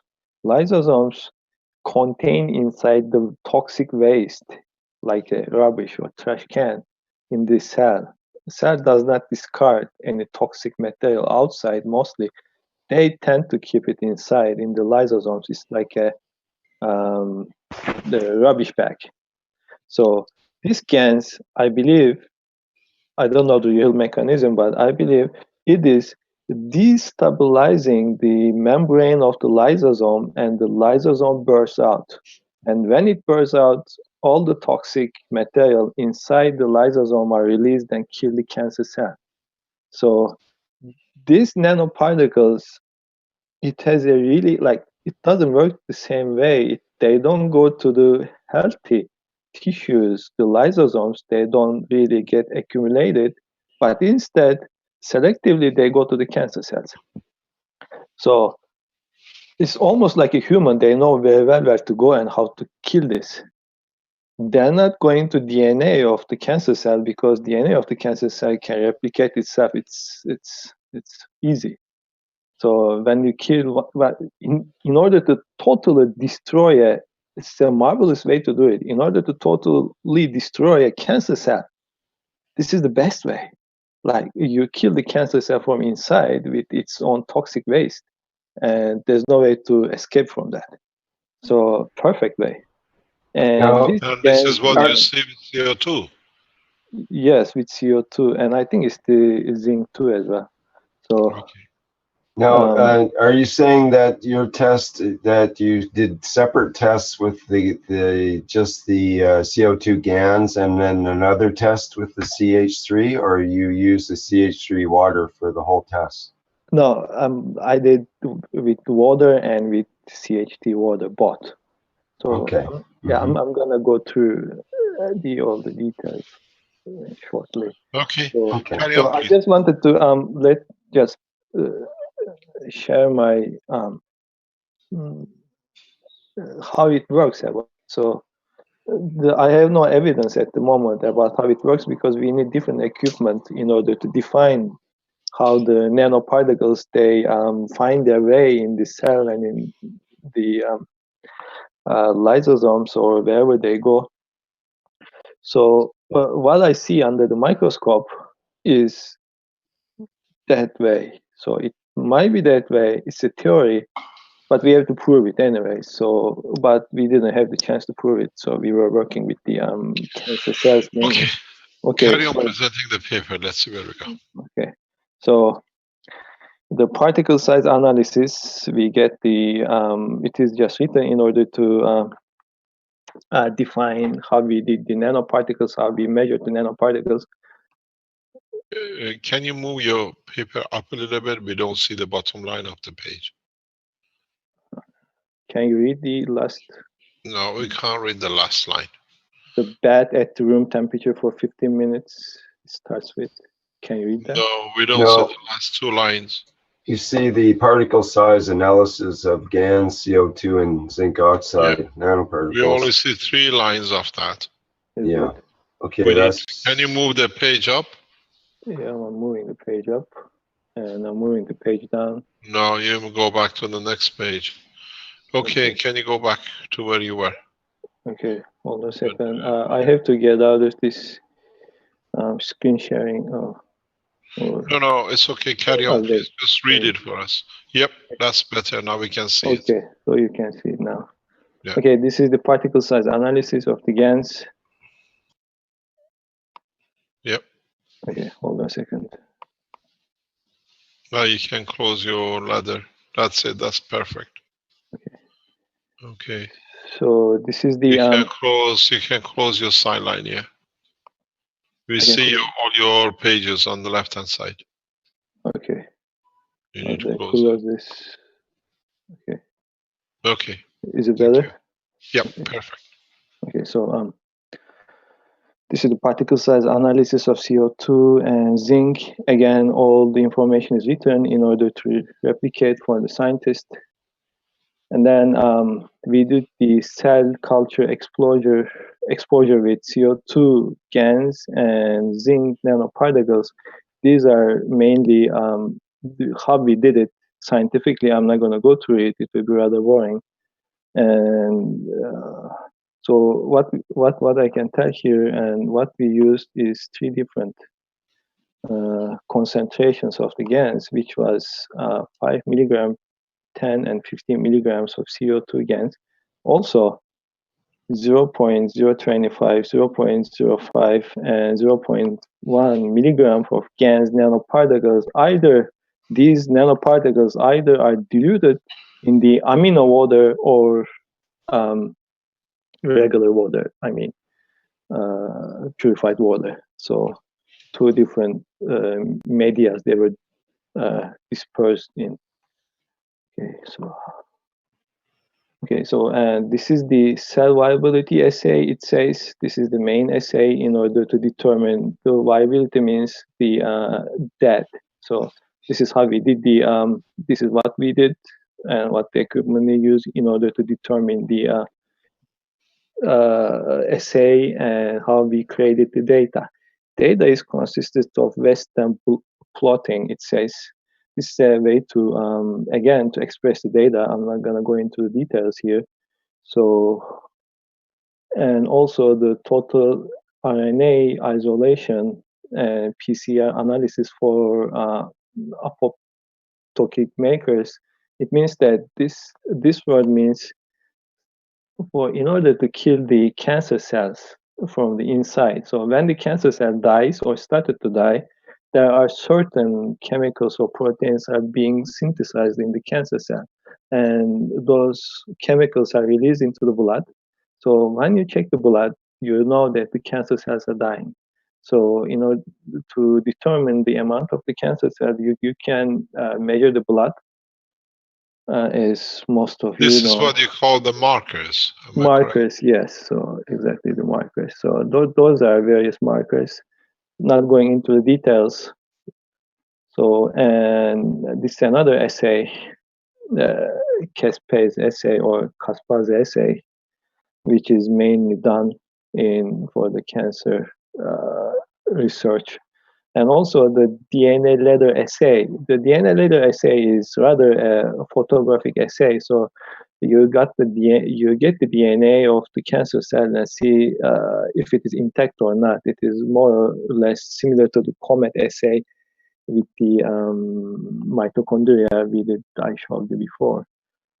So, and also the oxidative stress parameters. Again, I said when a cancer cell dies, it releases some chemicals which are oxidative chemicals. So you can determine the status of the cancer cell or the patient according to the amount in his or her blood. Also with the animals it works too. So. But here, since we use the human cells, for determination, we followed fully the human assays mostly. This is to continue. Also, this is another oxidative stress. It is called intracellular ROS. This is again another detail in order to express the cancer parameters or markers, which we're gonna go through the graphics a little later. And also the estimation of protein, some protein assays. So, okay, we start with the results. Again, the particle size of GaN CO2 and GaN nanoparticles. The nanoparticles were less than 100 nano, more or less. So,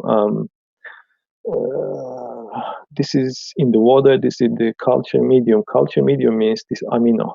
So we dispersed these nanoparticles in water. And this is the zeta potential, and the sizes are written here. Okay, so I'm not gonna go through these, and I just switch to the okay. I'm gonna switch to the graphs mostly, so we can talk on the graph. So this graph is talking about the killing of zinc oxide against nanoparticles. So what is said here is there are tissues, and these tissues were subjected to the zinc nanoparticle media for 24 hours. So after 24 hours, we just measure the cell viability. Cell viability means how many cells are died or how many cells are surviving, considering the cancer cells. So the orange is control group, and these are the different concentrations that we have used in order to determine the efficacy of the treatment. So the last two is actually the red cells, which is used in order to compare. It's a scientific thing, so I'm not going to go into details. So what I'm going to share with you is that the amount that is recommended here is 0.1 milligram per milliliter. So that works the best. So as you see, 0.1 milligram in amino water, which is indicated with pink, it is almost intact. Like, see, this is the control group is orange, and the zinc oxide diluted with the amino water has no effect. This is the graph. What it says, it is the same as the control group. So on the other side, when you go to the yellow, which contains only zinc oxide and water, you get the efficacy almost 100%. So this is what this graph is telling us about. So this is for the zinc oxide, and the next graph is for the CO2 gas nanoparticles. This is the same thing. It is either diluted in amino or in water. The CO2 diluted in amino has not much efficacy. On the other side, the CO2 diluted in the water has the greatest efficacy. This is the data, and whoever the scientists want to go into detail, they can replicate the same things and they can read the footnotes. Okay, so again, I'm gonna pass these very fast.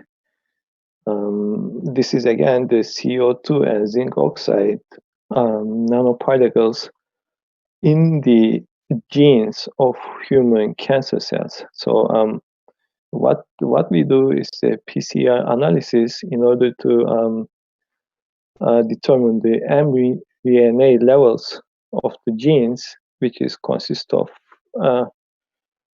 4 different parameters. So, and this first 2 graph is indicating us one parameter P53 and BAX. So this is when you again use the control group, which means the control group, the orange. Again, when we use CO2 and zinc oxide diluted with water, we have the greatest efficacy. On the other side, when we dilute it with amino, it's no different than the control group. So this is what it is indicated about. So this is for CO2 and this is for zinc. And as far as you can see, this is more or less the same. All the graphs are. Zinc oxide has a little bit more higher efficacy than the CO2 itself. So, but it is kind of negligible if you compare with the control group. So this is what I'd like to say as a footnote. Okay, this was actually for 2 P53 and BAX. And the next is the same, but the same things are written. But here, what is told here, the rest, which is BL2 and caspase-3. So this is more or less the same. When you use the amino and the GANs, this has no effect. But when you dilute it in water, it is effective. These graphs are proving and indicating these. Okay, so there's another thing again on the protein levels. I'm gonna pass this very fast too. So this is the basic thing, the basic graph that we are getting it, and then we measure the exposure and we try to make a graph out of it with the numbers. So what we get it is this, something like that. So when we use the control group is like this fading color. But when we add the GANs zinc oxide, color is better, it's not fading away, and also with the CO2. On the other side, if you use the GANS amino order edit, it is no different than a control group. It means that the cancer is still there. So these are all the same, and the data is consistent, and the graphs are indicating the data, what we get from this photo. So yes, again, this is the continue. We continue. This is only for the P53, which is indicated here, and the BAX and the BCL2 is indicated here with these two graphs, and it is all consistent, the data. So also for the last, which is this, which is called caspase. So caspase levels are indicated here in this graph, and it is also consistent with all the other data. So this is rather, we didn't care to actually put this on the graph, so this is easier to see and understand and comprehend. This is the DNA fragmentation. So DNA fragmentation means when you add a chemical, it's a poisonous chemical, to any cell, the DNA is dissolved and disturbed. So this is what it is. Actually, you can see this is the control group. You indicate the health of the DNA according to this. So the control group means the health of the cancer. You have to kill it. The cancer looks intact. There is no defragmentation. Nothing is the cancer. The DNA of the cancer cell is very much likely intact and well protected. But once you add the GANS zinc oxide, the DNA looks like it is falling apart, like the comet SA, and it's fading away.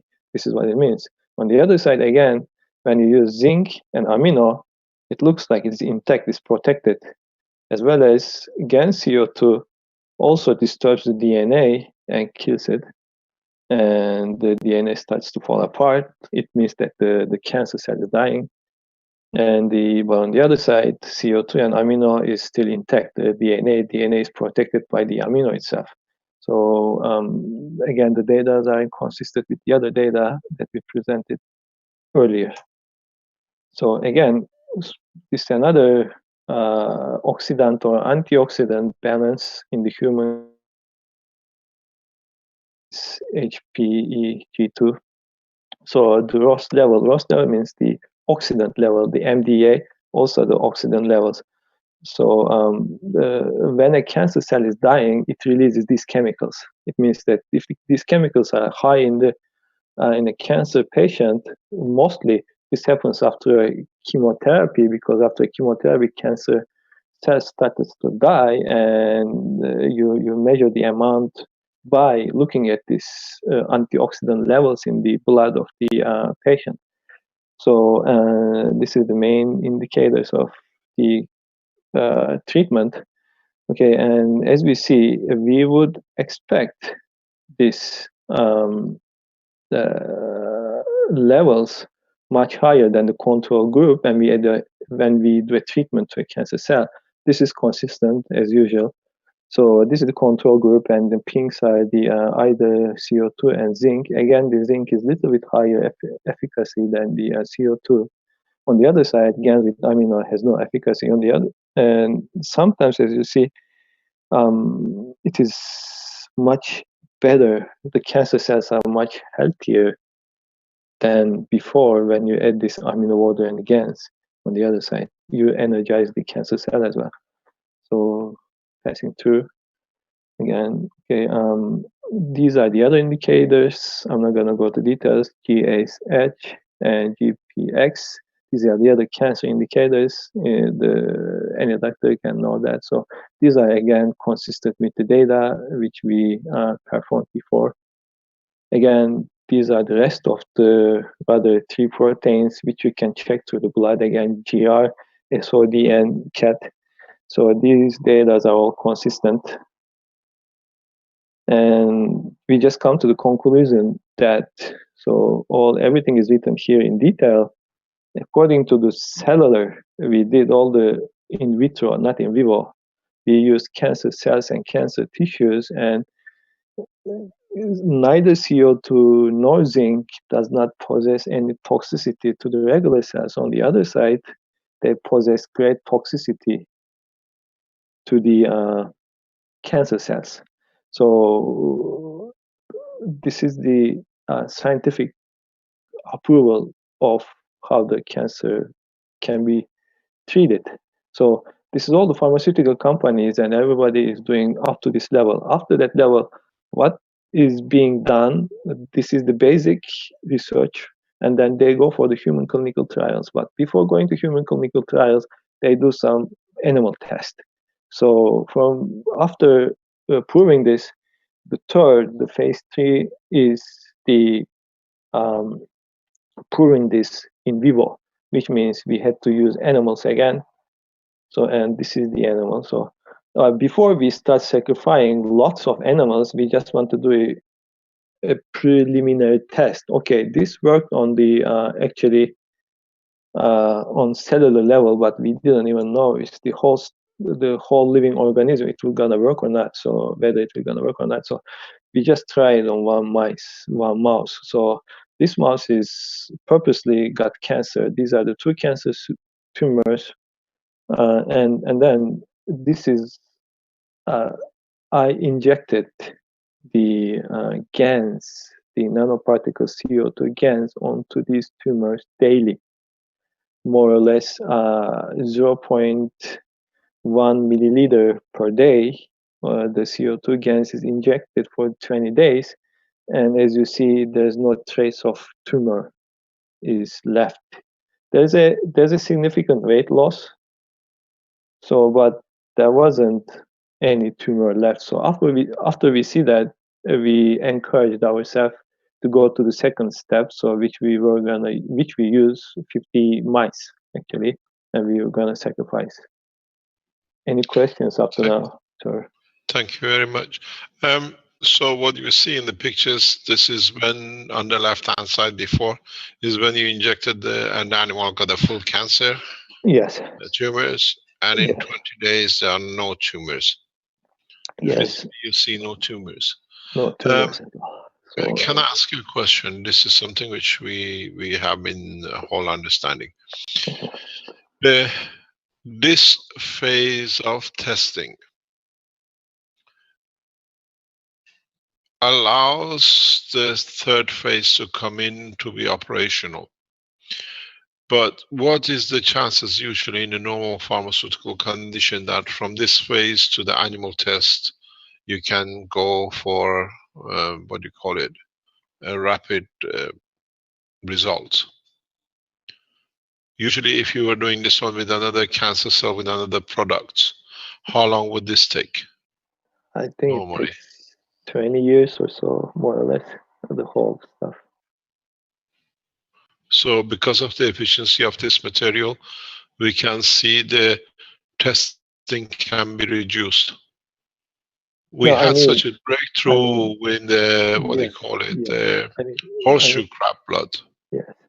I mean, this acts like a chemotherapy. I did the exactly same ways, which was used to develop and test chemotherapeutic agents, the chemicals. So up to this level is kind of fast. Everybody's doing the same ways, but in order to adjust the toxicity, it takes a long time on animals and on the cellular level. This is a long, this cannot be done. It maybe takes like 3 to 4 years at least in order to determine the toxicity and the efficacy level and adjust it. You don't kill the human, you don't kill the person, but you kill the cancer. It is a very like a thin line that you have to catch. So after this, after we determine that, the human trial starts, which is a long trial. So yeah, but these two phases which you've seen, if this was for, what do you call it, a pharmaceutical with the chemicals, how long does it take you usually? How long? 3 to 4 years. 3 to 4 years. So what it takes 3 to 4 years to see these kind of results is done in a matter of 2 or 3 weeks. Yeah, 2-3 months more or less. Yes. For 3 months from phase 1 till now. Yes. So in a way, it's an effective way in. This is especially for government officials sitting in the background. It can be done in any university structure. It can be done in any structure in any country, especially third world. It can be done very rapidly at a very low cost. Yeah. And this is the beauty of it. The chemotherapeutic agents itself, themselves are not easy to adjust. So, like in chemical, there's a stability issue. Close that door, please. There are various stability issues, and the other interactions with the other chemicals which we injected. They are like mostly very reactive chemicals, and they react with the other chemicals as well. So it is a really huge project to determine this. The beauty of the GANs is it's non-reactive with anything. Also, it's non-toxic. So even the herbs are toxic up to some level. So even they use turmeric or anything, I don't know, green tea extracts or whatever, even they are toxic. So, but this stuff is not toxic, so it makes everything much easier and much faster. So we shouldn't see any side effect in a way as we see with the present pharmaceutical situations. No, as I said, you know the story, and my wife made a soup out of it, so and my kids drank it, so there was no toxicity or whatever. Nobody knows the story. What happened? He took some home in the bottles as a water, and the wife thought it's a drinking water, so she made soups with it, and the son drank it. Yes. We're talking about quite a fair amount of it, but there is no side effect. There was nothing. When he came home, he says, Mr. Kesh, it's all been souped into the fish, and it all been drank. It's the beauty of it. Yeah, the funny thing is, I know from that day on, my kid right now going to school, he's 6 years old. He had he grew a huge interest to the planets. To the planets, so he became part of the planetary system. That's just an interesting thing, and now he's asking me the satellites and all sorts of stuff. I can't answer him.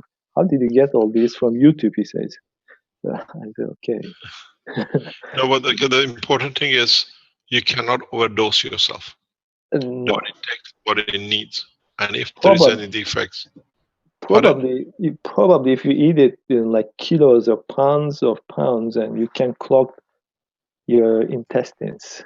But other than that, I don't expect any toxicity about it. We had a question about that because you mentioned that in milligrams and a couple of pages back. Maybe we could go back, but it was it said micrograms, I believe, but you said milligrams, and so there's a question here whether it was milligrams or micrograms. Yeah, it was a microgram. I noticed that. Sorry. It's a microgram. Okay. Yeah, not milligram, because okay, just to clarify. Yeah. So I think it was micrograms per milligram. I think was the dosage. You want to go? Okay, or per milliliter, micrograms per milliliter, rather. Yeah. Microgram. Okay, thank you. Thank you very much. Sorry for the English. No problem. It's a perfect presentation. This again shows the effectiveness of the technology and the speed it is. We had such a breakthrough a few years ago when the scientists, especially in FDA United States, were using normal system, and they moved into horseshoe crab blood. They kill and destroy a lot of animal to speed up to 6 months instead of 5 years, 10 years, because of the level of energy in that blood, which is a blue blood. It's not the royal family of England, by the way. It's just happened to be that kind of blood. So I hope you know the joke. Otherwise, I have to repeat it.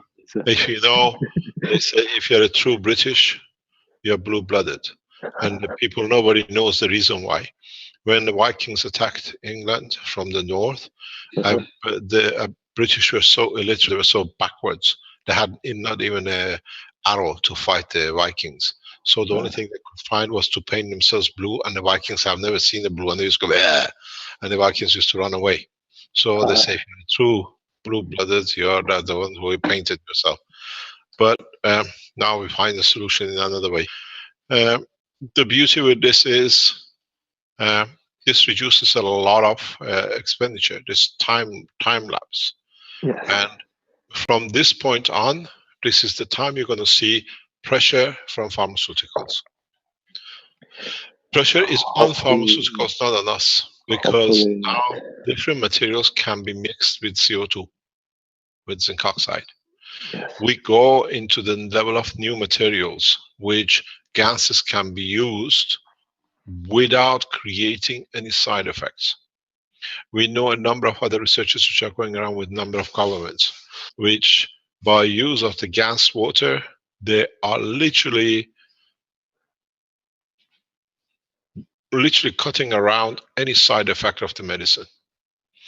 This is not just what we see here. The implication of CO2, gas water itself will revolutionize the world of medicine and the pharmaceutical. It costs literally nothing. You can continuously produce it and reprocess it. The implication of this anti-cancer test and the other one, these two papers will become historical papers. These papers will be the backbone of future pharmaceutical, because it changes everything. This is why we said, if you are on the background, we put these on a website, deliver these to every pharmaceutical company, to everyone you know, because it's no use others trying to bypass the others or take over the others because they are not aware of it. But it gives a validity to the science to be publicly used. And the beauty of what you've seen in past few hours is no one, no organization ever has shared knowledge so freely. This is $1 trillion of research, and it's there at the tip of a finger. We are not afraid of being stolen of. We are proud that we give it as a gift of, and this is the beauty with the foundation.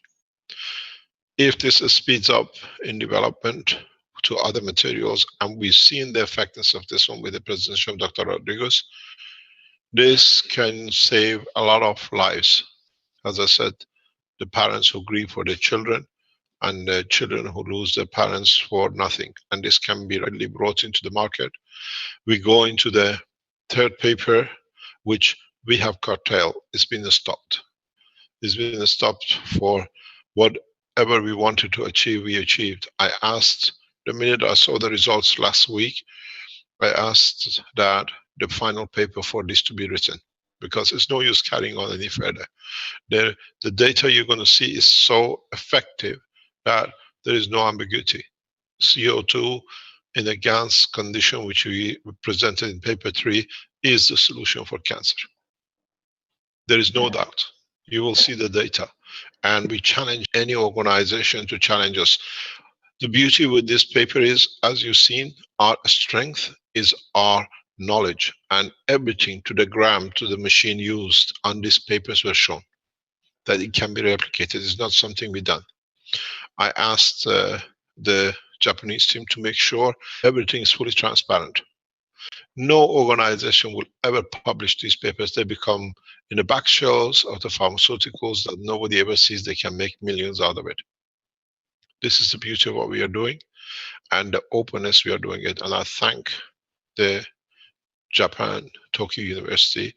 And I ask all of you, if doesn't matter how many of you, go on the Tokyo University website and thank them for their gift on against nanoparticles, which was presented today and supported by them. Thank the Chancellor for his dedicated job with his university in allowing such a test to happen, because there is more to happen with Tokyo.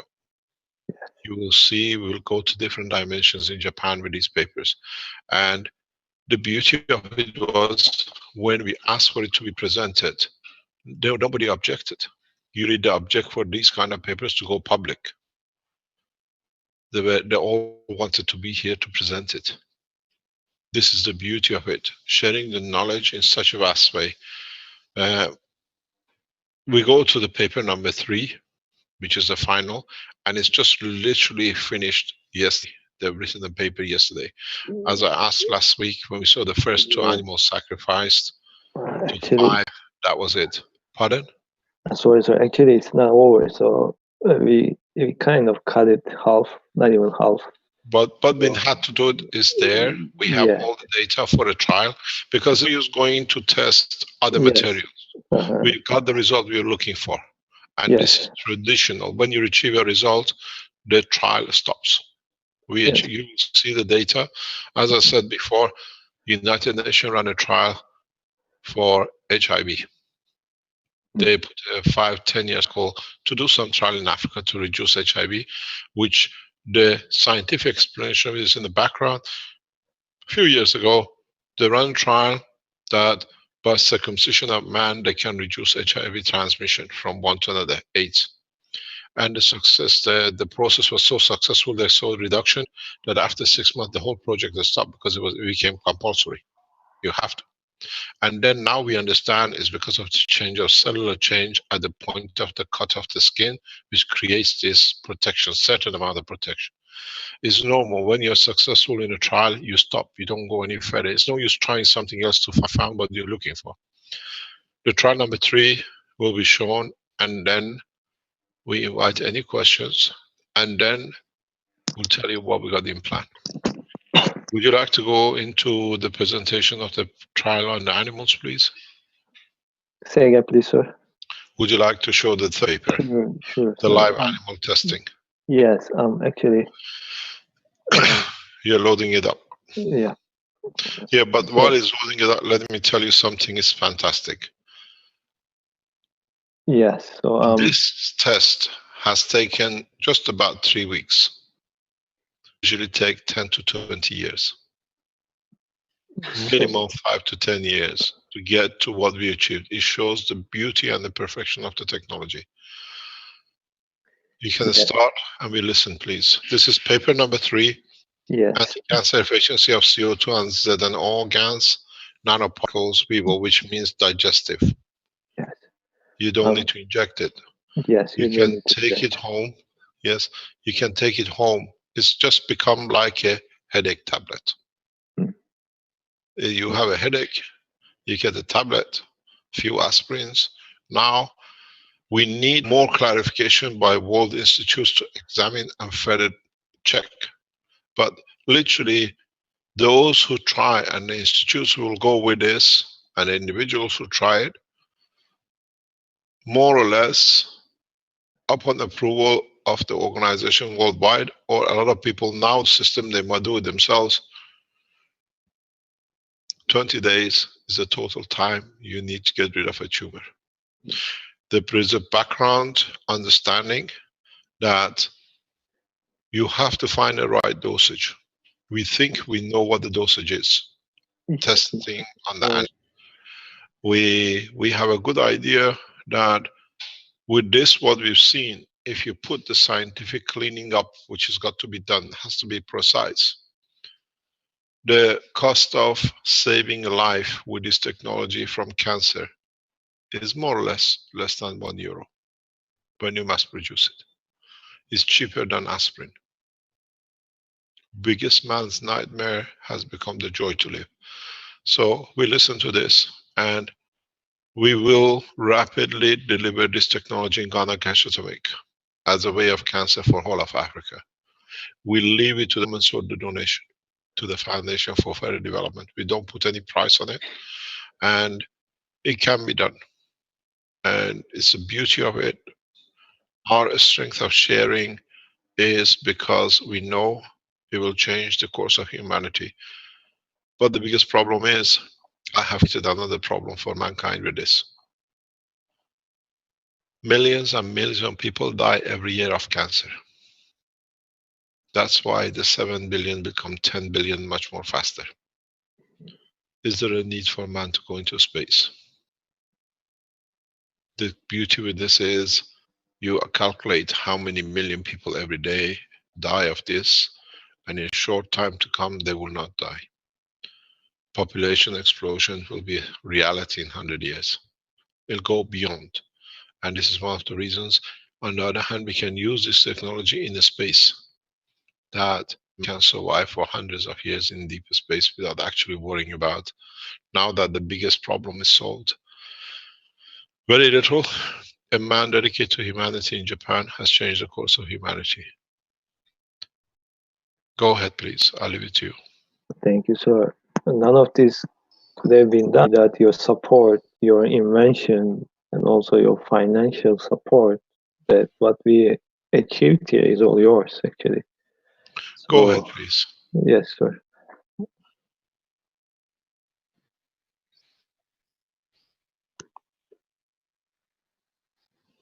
Benjamin? Sure. While he's trying to share his screen, I'll let you know something new development for the Keshe Foundation. From next term, which is around May, sometime it's in May, as you know, we have what we call Wednesday mornings agricultural teaching. On Wednesday afternoon, we have doctors. From next term, we add Monday mornings 10 to 1 as part of scientific paper deliveries. We bring scientists who their methods or technologies can be part of the Keshe Foundation or independently has been silenced by the world of science for whatever reason. We give the world scientists a platform to release and discuss their technologies. Maybe some of it beneficial to us, maybe some of it not beneficial to us, but beneficial to those who might use it. So in the coming weeks, we add a 4th special class for the scientists. You have to be a scientist. We don't like to do it any other way, but we leave it as open as possible. And in that session, we discuss the latest papers, scientific papers, who science, their job never saw the light of the day because of all the whatever reasons. We have another scientist with us here. I discussed this when I was with him a couple of days ago. We put a team. Mr. Khan will head the team with a team of other scientists to work, to bring work of others onto the front. And we do it in a way to give them a chance. In a way, we see maybe their knowledge enlighten us. And in the same way, as I said, one of the biggest problems for humanity is what we call the kingship. Now that the scientists to deliver what has been cleared out, we run a parallel program on Monday afternoons in coming weeks for those who have been imprisoned due to their science. What has been stolen and been attached to for whatever reasons. And we've seen that to a number of scientists, especially in Belgium. They imprison scientists who don't give their jobs to and they kill them. So if you know scientists who are in that position, bring their works and we fight for their freedom. The Keshe Foundation will finance every means to bring the world scientists who have been imprisoned by misjustices, especially by the King of Belgium, to steal from the humanity. We openly, publicly support. There are many, many scientists, especially in old ex-Russia, who are imprisoned, or scientists in other countries, who, because of their work, they have been imprisoned. We give a platform and we search for their freedom. This is our job. We cannot have a nation as One Nation Keshe Foundation. We are living and we are building, having scientists and men of integrity imprisoned by thieves of the science. We concentrate on especially Belgium as one of the first nations to end up the monarchy, because the monarchy in Belgium is beyond control. There is no monarchy. It's a terrorism of scientists. And we ask for those who are sitting there and publicizing and supporting this kind of behavior to understand. From now on, scientists will be protected and supported by the Keshe Foundation. We are not there. We don't ask for any riots. We ask for a silence request to allow the scientists to be free to deliver their work and do not be stolen from. If I was him, which that was the plan, you would have never seen this technology. It would have been all hidden. The plan was to incarcerate us, put us in prison, and whatever we do is theirs. And as you saw, the King of Belgium came to me begging for, you might give the technology to me or leave my country. I left the country. abdicated. We fight for freedom. At the moment, we have another case in Belgium, which they want to put us in prison for giving our technology freely by a man who's already assassinated many people. The chief constable of Kortrijk, Mr. Delanois, now has come up with a new, that we are terrorists. Scientists have become terrorists while they terrorize the other. We handed this case to the international police, and we're working very closely. And the sessions in the afternoon is to stop these things. You know, scientists, you know, men of integrity, or they believe are in prison. Keshe Foundation stands to support them. This is our job. This is where we are. We are free to give our knowledge. We are free to support the man of freedom. Go ahead, please. Sure, sir. Thank you very much. This experiment we did in vivo on the live animal with the mice. Actually, this experiment was supposed to be completed by now because it started on February the 20th, and we were supposed to complete it in a month, in 4 to 6 or so. But my mistake, mostly because this is the place, the University of Tokyo, the lab we are using, they are not actually handling the live animals that much, especially the mice. So they are mostly like the theoretical and on the cellular base work is being done there. So there was a kind of issue, not an issue, there was, we had to figure out how to induce those mice in order to get them the cancer cells, to make them cancer, literally. So in many ways, like chemically induced, or we got some other tumor and we tried to inject it various ways. It didn't work out. They didn't get cancer. So in order to figure out how to make these cancer, mice cancer, it took more than 3 weeks. So it got delayed a little bit. And so, but before doing that, we decided we don't start all at once. We start first with the oil-fed mice, and then we go to the groups that in it. So, and that was the idea. If the oil-fed mice is more or less is having the success, we don't need to sacrifice the second group, which will be the injected. We inject the mice with the GANs nanoparticles. So that one, and then we start using nano GANs, CO2 and zinc, and we mix with them. We mix these particles with water, and we fed the mice. So altogether, we have 50 mice in the lab, and 10 of those mice were used as a control group, which they were not touched. They became cancer. On the other side, there was no treatment to them. So, and in order to compare, and the other group is the group consists of mice. Also, they are cancer, but this group is only fed with CO2 nanoparticles. And the third group is another group of 10 mice, and they were induced cancer the same way. Group is being fed with zinc oxide. So, and the fourth and the fifth group were supposed to be doing the same way. We make them all cancer. We inject them either CO2 or CO2 plus zinc oxide. So the experiment right now is, and we limit the number of the mice. Normally, this kind of experiment is done using at least 250 mice. But Mr. Keshe was not comfortable with the amount of the animal we sacrifice, and we really limit the amount. So we limit the amount down to 50. So, and this is the minimum we can get to get some sort of significant data.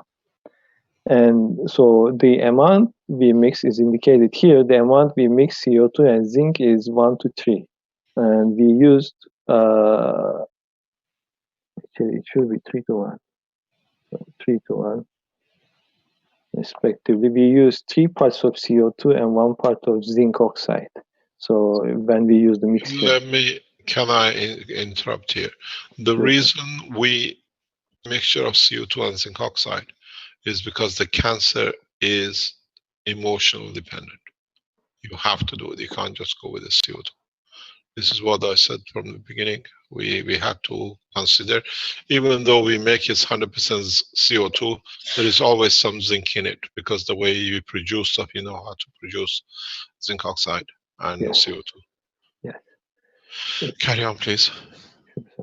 Yes, it does consist some zinc, probably the CO2 mixture, as you said. But there is a theory that the zinc oxide stops the reoccurrence of in the future. So, and in the efficacy-wise, in the experiment we did before on the cellular base, we didn't mix CO2 and zinc oxide. We did individual tests, and in the individual test there was no difference. So, and I saw, and I thought that would be good if we can mix CO2 and zinc oxide as well, because zinc oxide also has some kind of property in order to stop the reoccurrence of the cancer cell. But on the other side, zinc oxide is more on the cellular base, it is more toxic than CO2. So it is more or less 100 times or more toxic than CO2. There is a toxicity on zinc oxide as a material. So, but if you use zinc oxide water, which means cans water, it's not the case.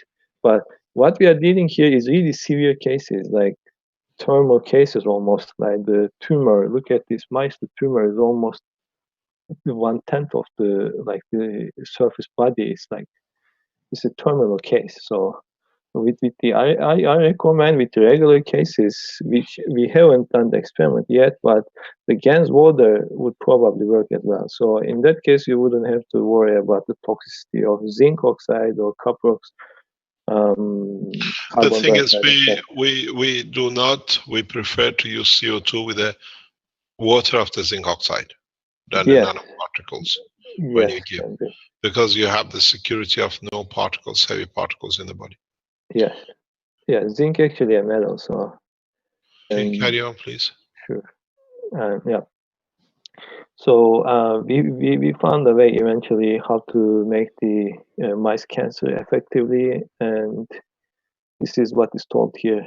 And I'm going to the second page. So the parameters here, how we make water nanopart GANS water is we just put 3 grams of CO2 or zinc oxide GANS. It depends on, you can mix either of them in many different parts. So, but I use 3 parts of CO2 and 1 part of zinc oxide. So, and I mix 3 grams of powdered CO2 and zinc oxide into 1 liter of water, distilled water, pure water, or in 1 liter. Yeah, 1 liter. Yes.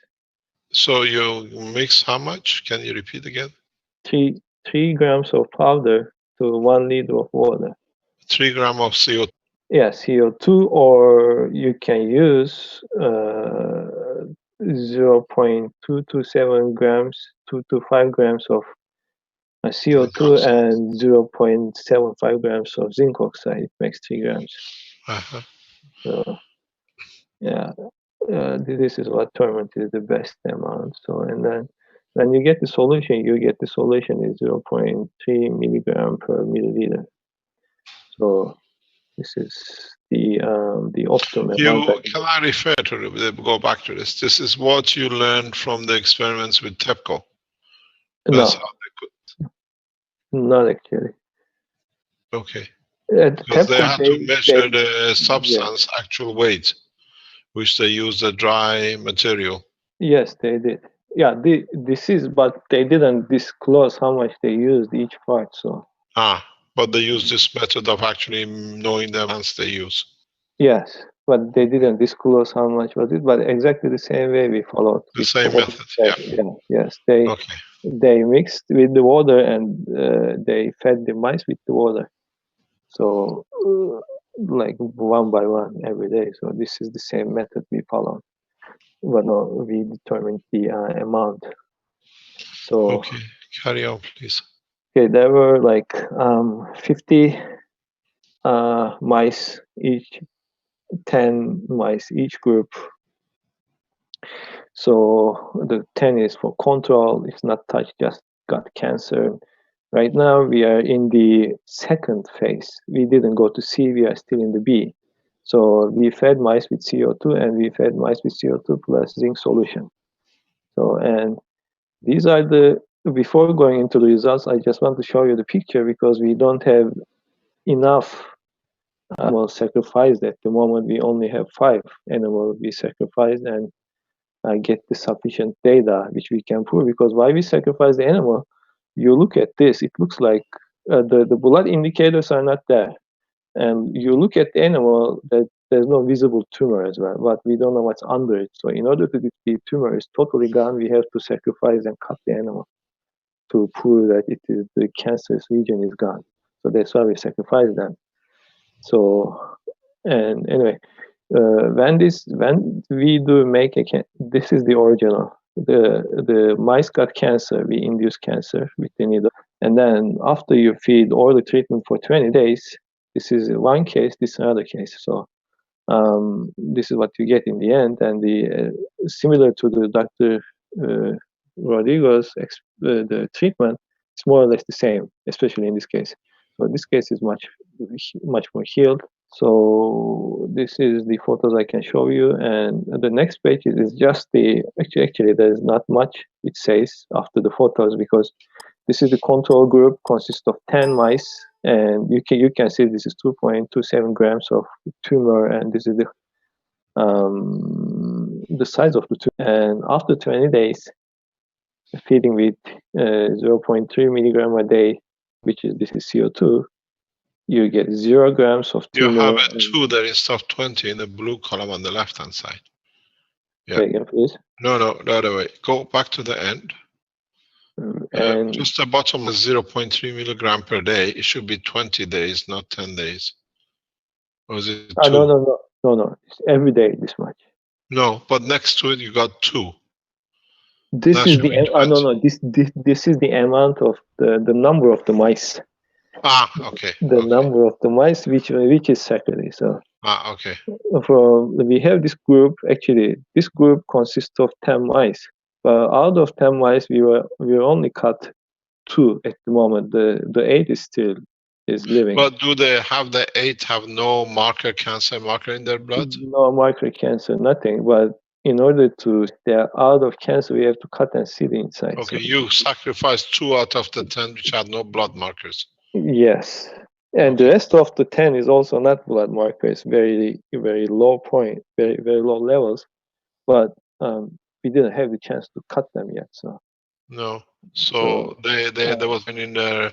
What do you call it? There were no cancer markers in the other 8 of this group. Yes. This was because we have to do the presentation today on the 18th.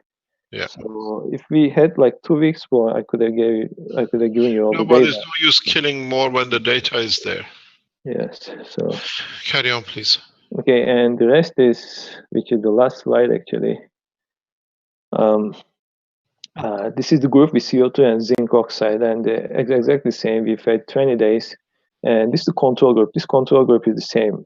There's only one control group. There's no individual control groups for each group. So this is the main control group.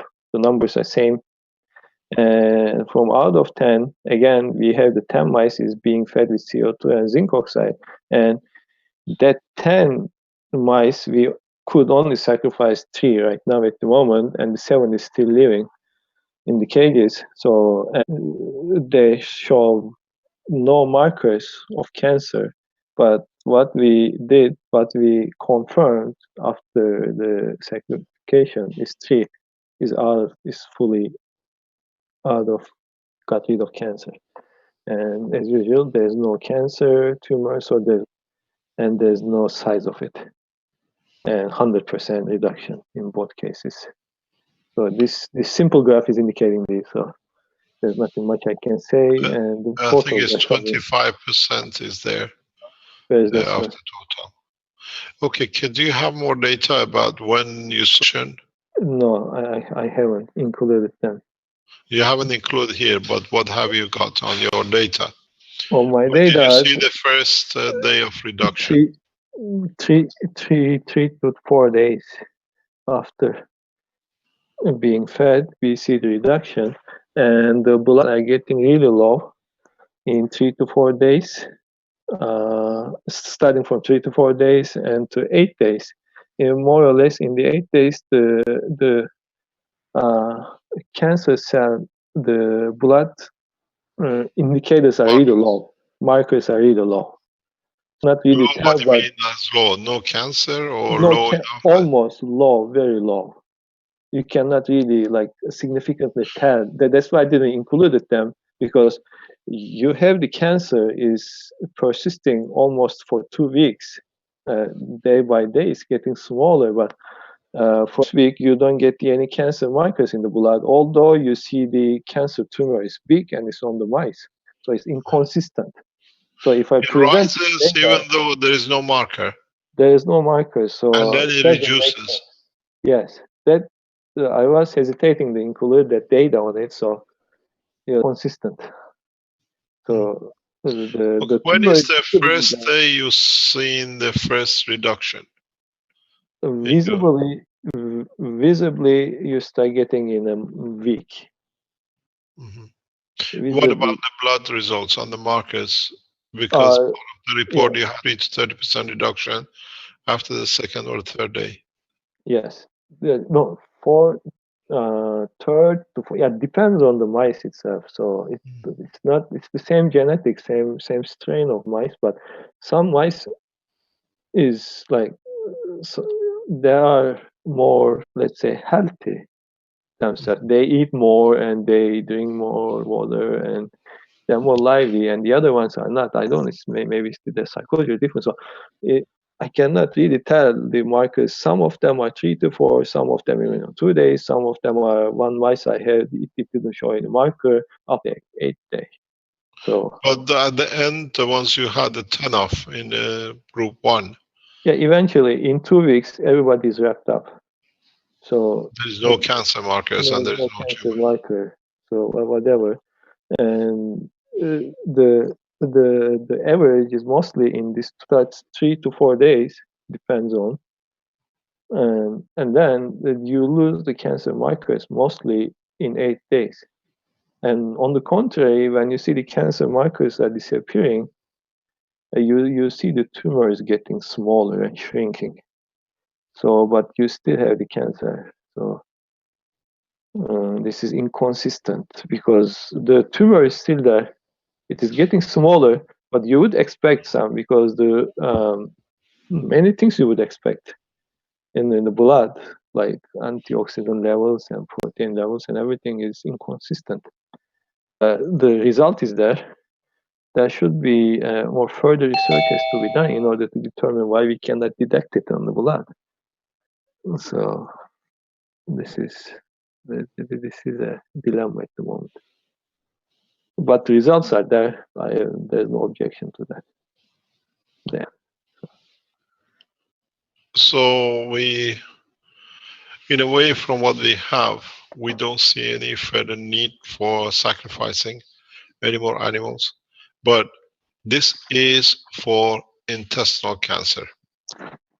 Am I correct? So we need other organizations around the world. We need other universities. If you're a governmental organization, to come in, go out to the bottom of the Keshe Foundation website, which is set up for cancerprocessing.org, and join us to share the burden and the financial support needed to test for other organs, liver, kidney, other tumors. Thank you very much, Tokyo. Thank you so much. The important position for us is, now we know we've seen it is 100%, no cancer. There he agrees to. So we need this to be done. We need this to be completed because we know this technology, know this suit supports the intestinal cancer. This is our finding.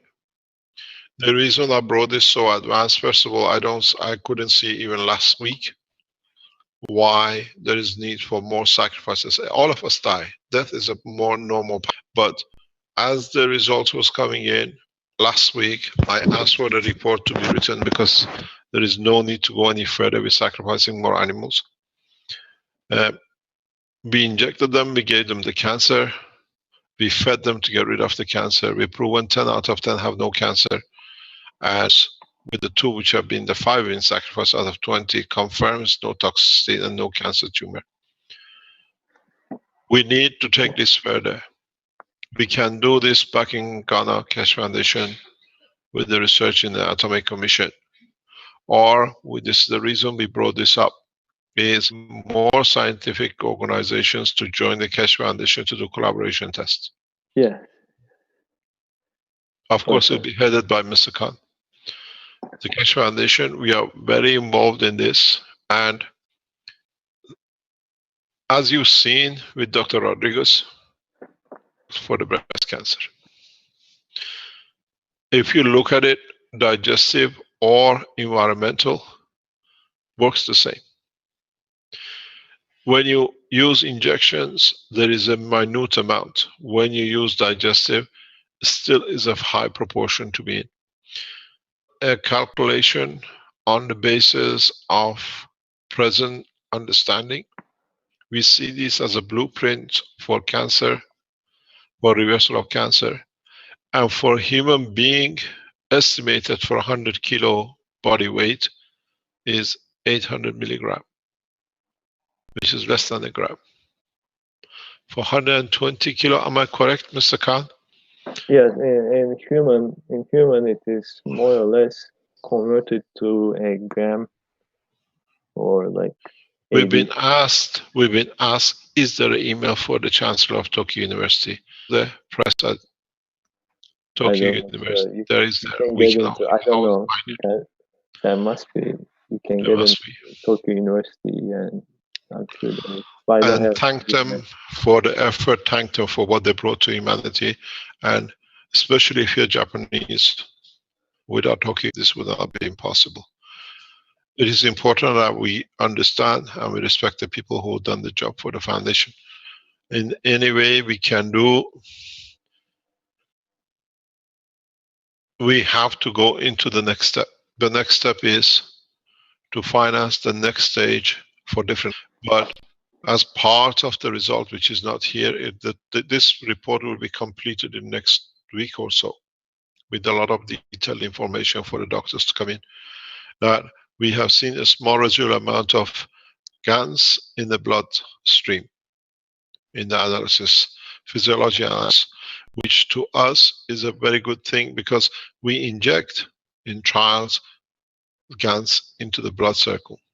But if he's found his way in, then he can, in a way, deliver the same thing into the other organs if there is a secondary cancer. That's a gain as well, but it's for the scientists to do. As far as we can see, and the other trials and investigations we've seen, this brings us to a close, in a way, of this phase of the foundation work with the blueprint, which means we thank you very much, Benjamin. It'll be soon. Thank you very much, Ghana Atomic Keshe Foundation. I can see Benjamin on the right side, right now. He should be in the factory, but I don't know what he's doing at home watching this. But now I know where you are, Benjamin. What we're going to do is, if you're a pharmaceutical, we have given you a path. We know many people have used GANs in different forms to overcome cancer, but because of the threats from what I call the hooligans of the internet, they've been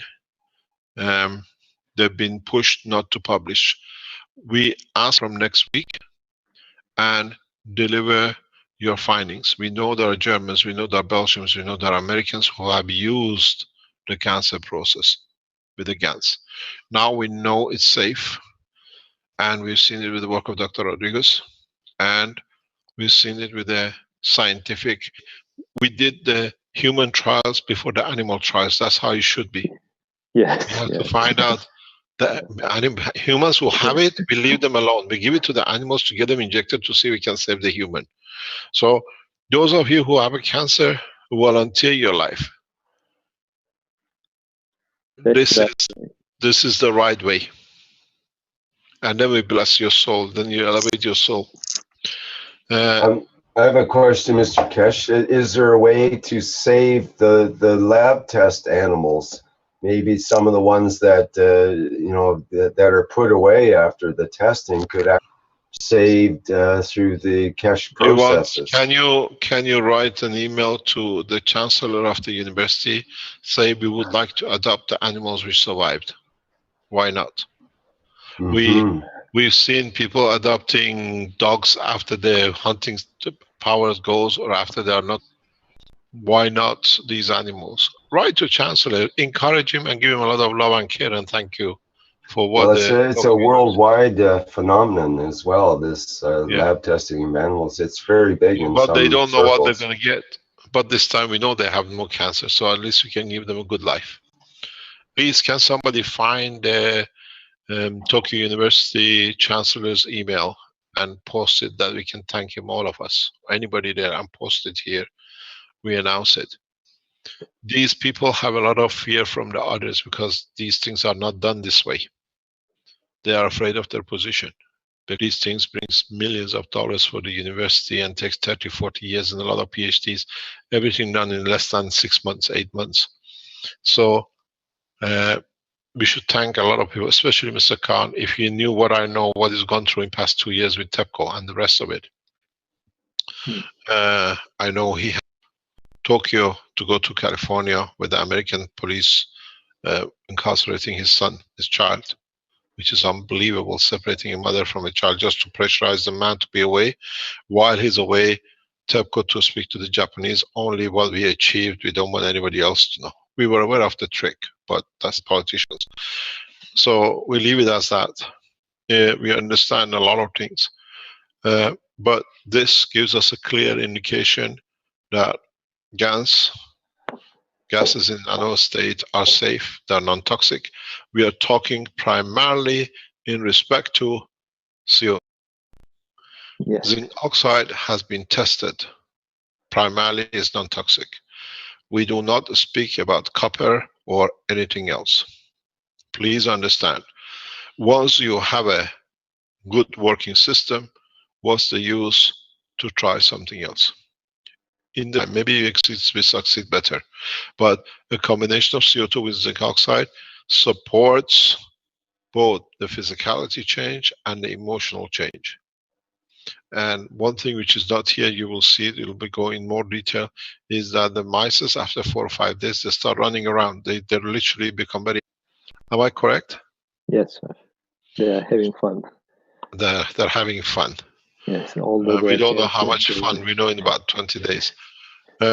So what it is, we try to bring this section of the blueprint off. We come back on Thursday, every Thursday morning. If you are trying the material as a scientific organization, report back to the foundation. If you are testing it or you have tested it, please report back to the foundation. We publish it on this page, and we need huge amount of financial support for these kind of researches. That is done by all the people. We know the Ghana Atomic Center is going to be built in the next 2 or 3 months. I'm back in Ghana in the next few weeks, and then we carry on with the process. Important that we allow other scientists to share their knowledge with us. And I know a lot of you know a lot of it. You know scientists who their work is essential to the work of humanity and is being shelved. Send it to the same point at the bottom, and then find a way to disclose their work or bring them in to explain themselves. A lot of scientists cannot believe that they'll be given a chance to show their work because they've been silent so heavily. It's our job as one nation to support all our citizens, scientists, and the rest. And I said, I wish in Rome conference to see the end of kingship. And my wish will be the Kingdom of Belgium to be the first that they follow with the rest. Peaceful, with a lot of prayer and respect, that we can elevate the soul of the king to put his crown down, that is equal to the rest of the man in front of another, just because he carries a gun in his pocket. Thank you very much indeed. We'll see you on Thursday. On Thursday, we explain the fundamental structure of the body of the man and open another door into the world of the science. And then you understand even how being constructed without you knowing. Why do you have a brain?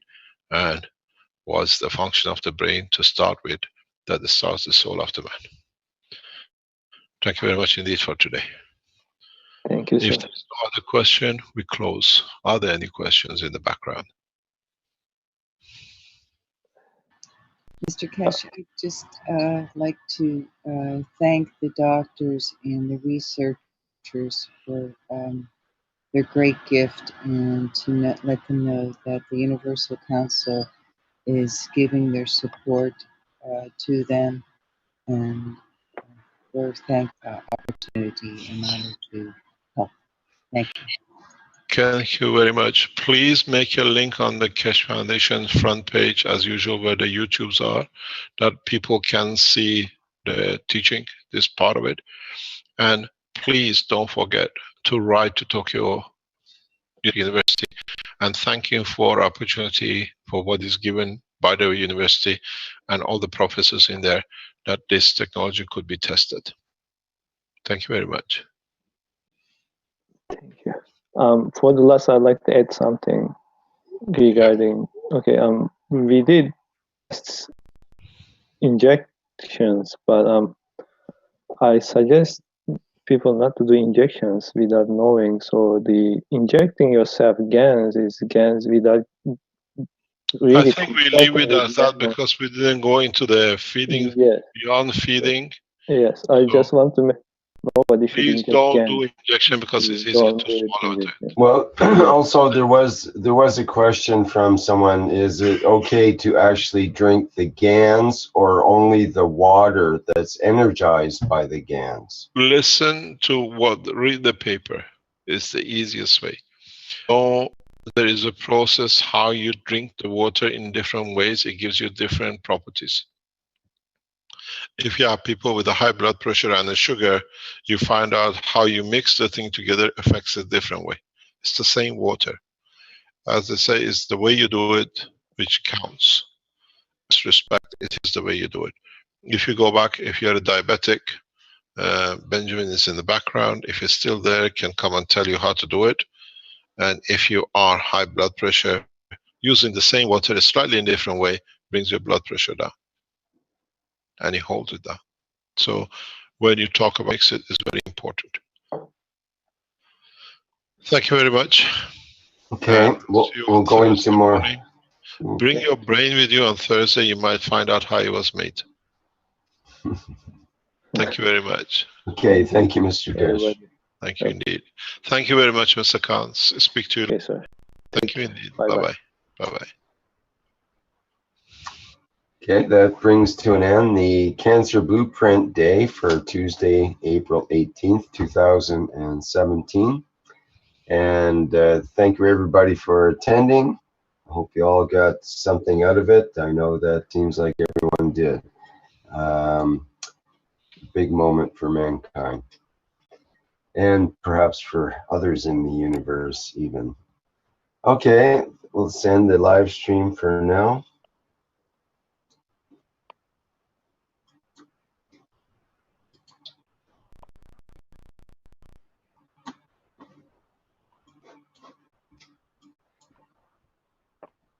And we'll let the Zoom wind down for a minute here.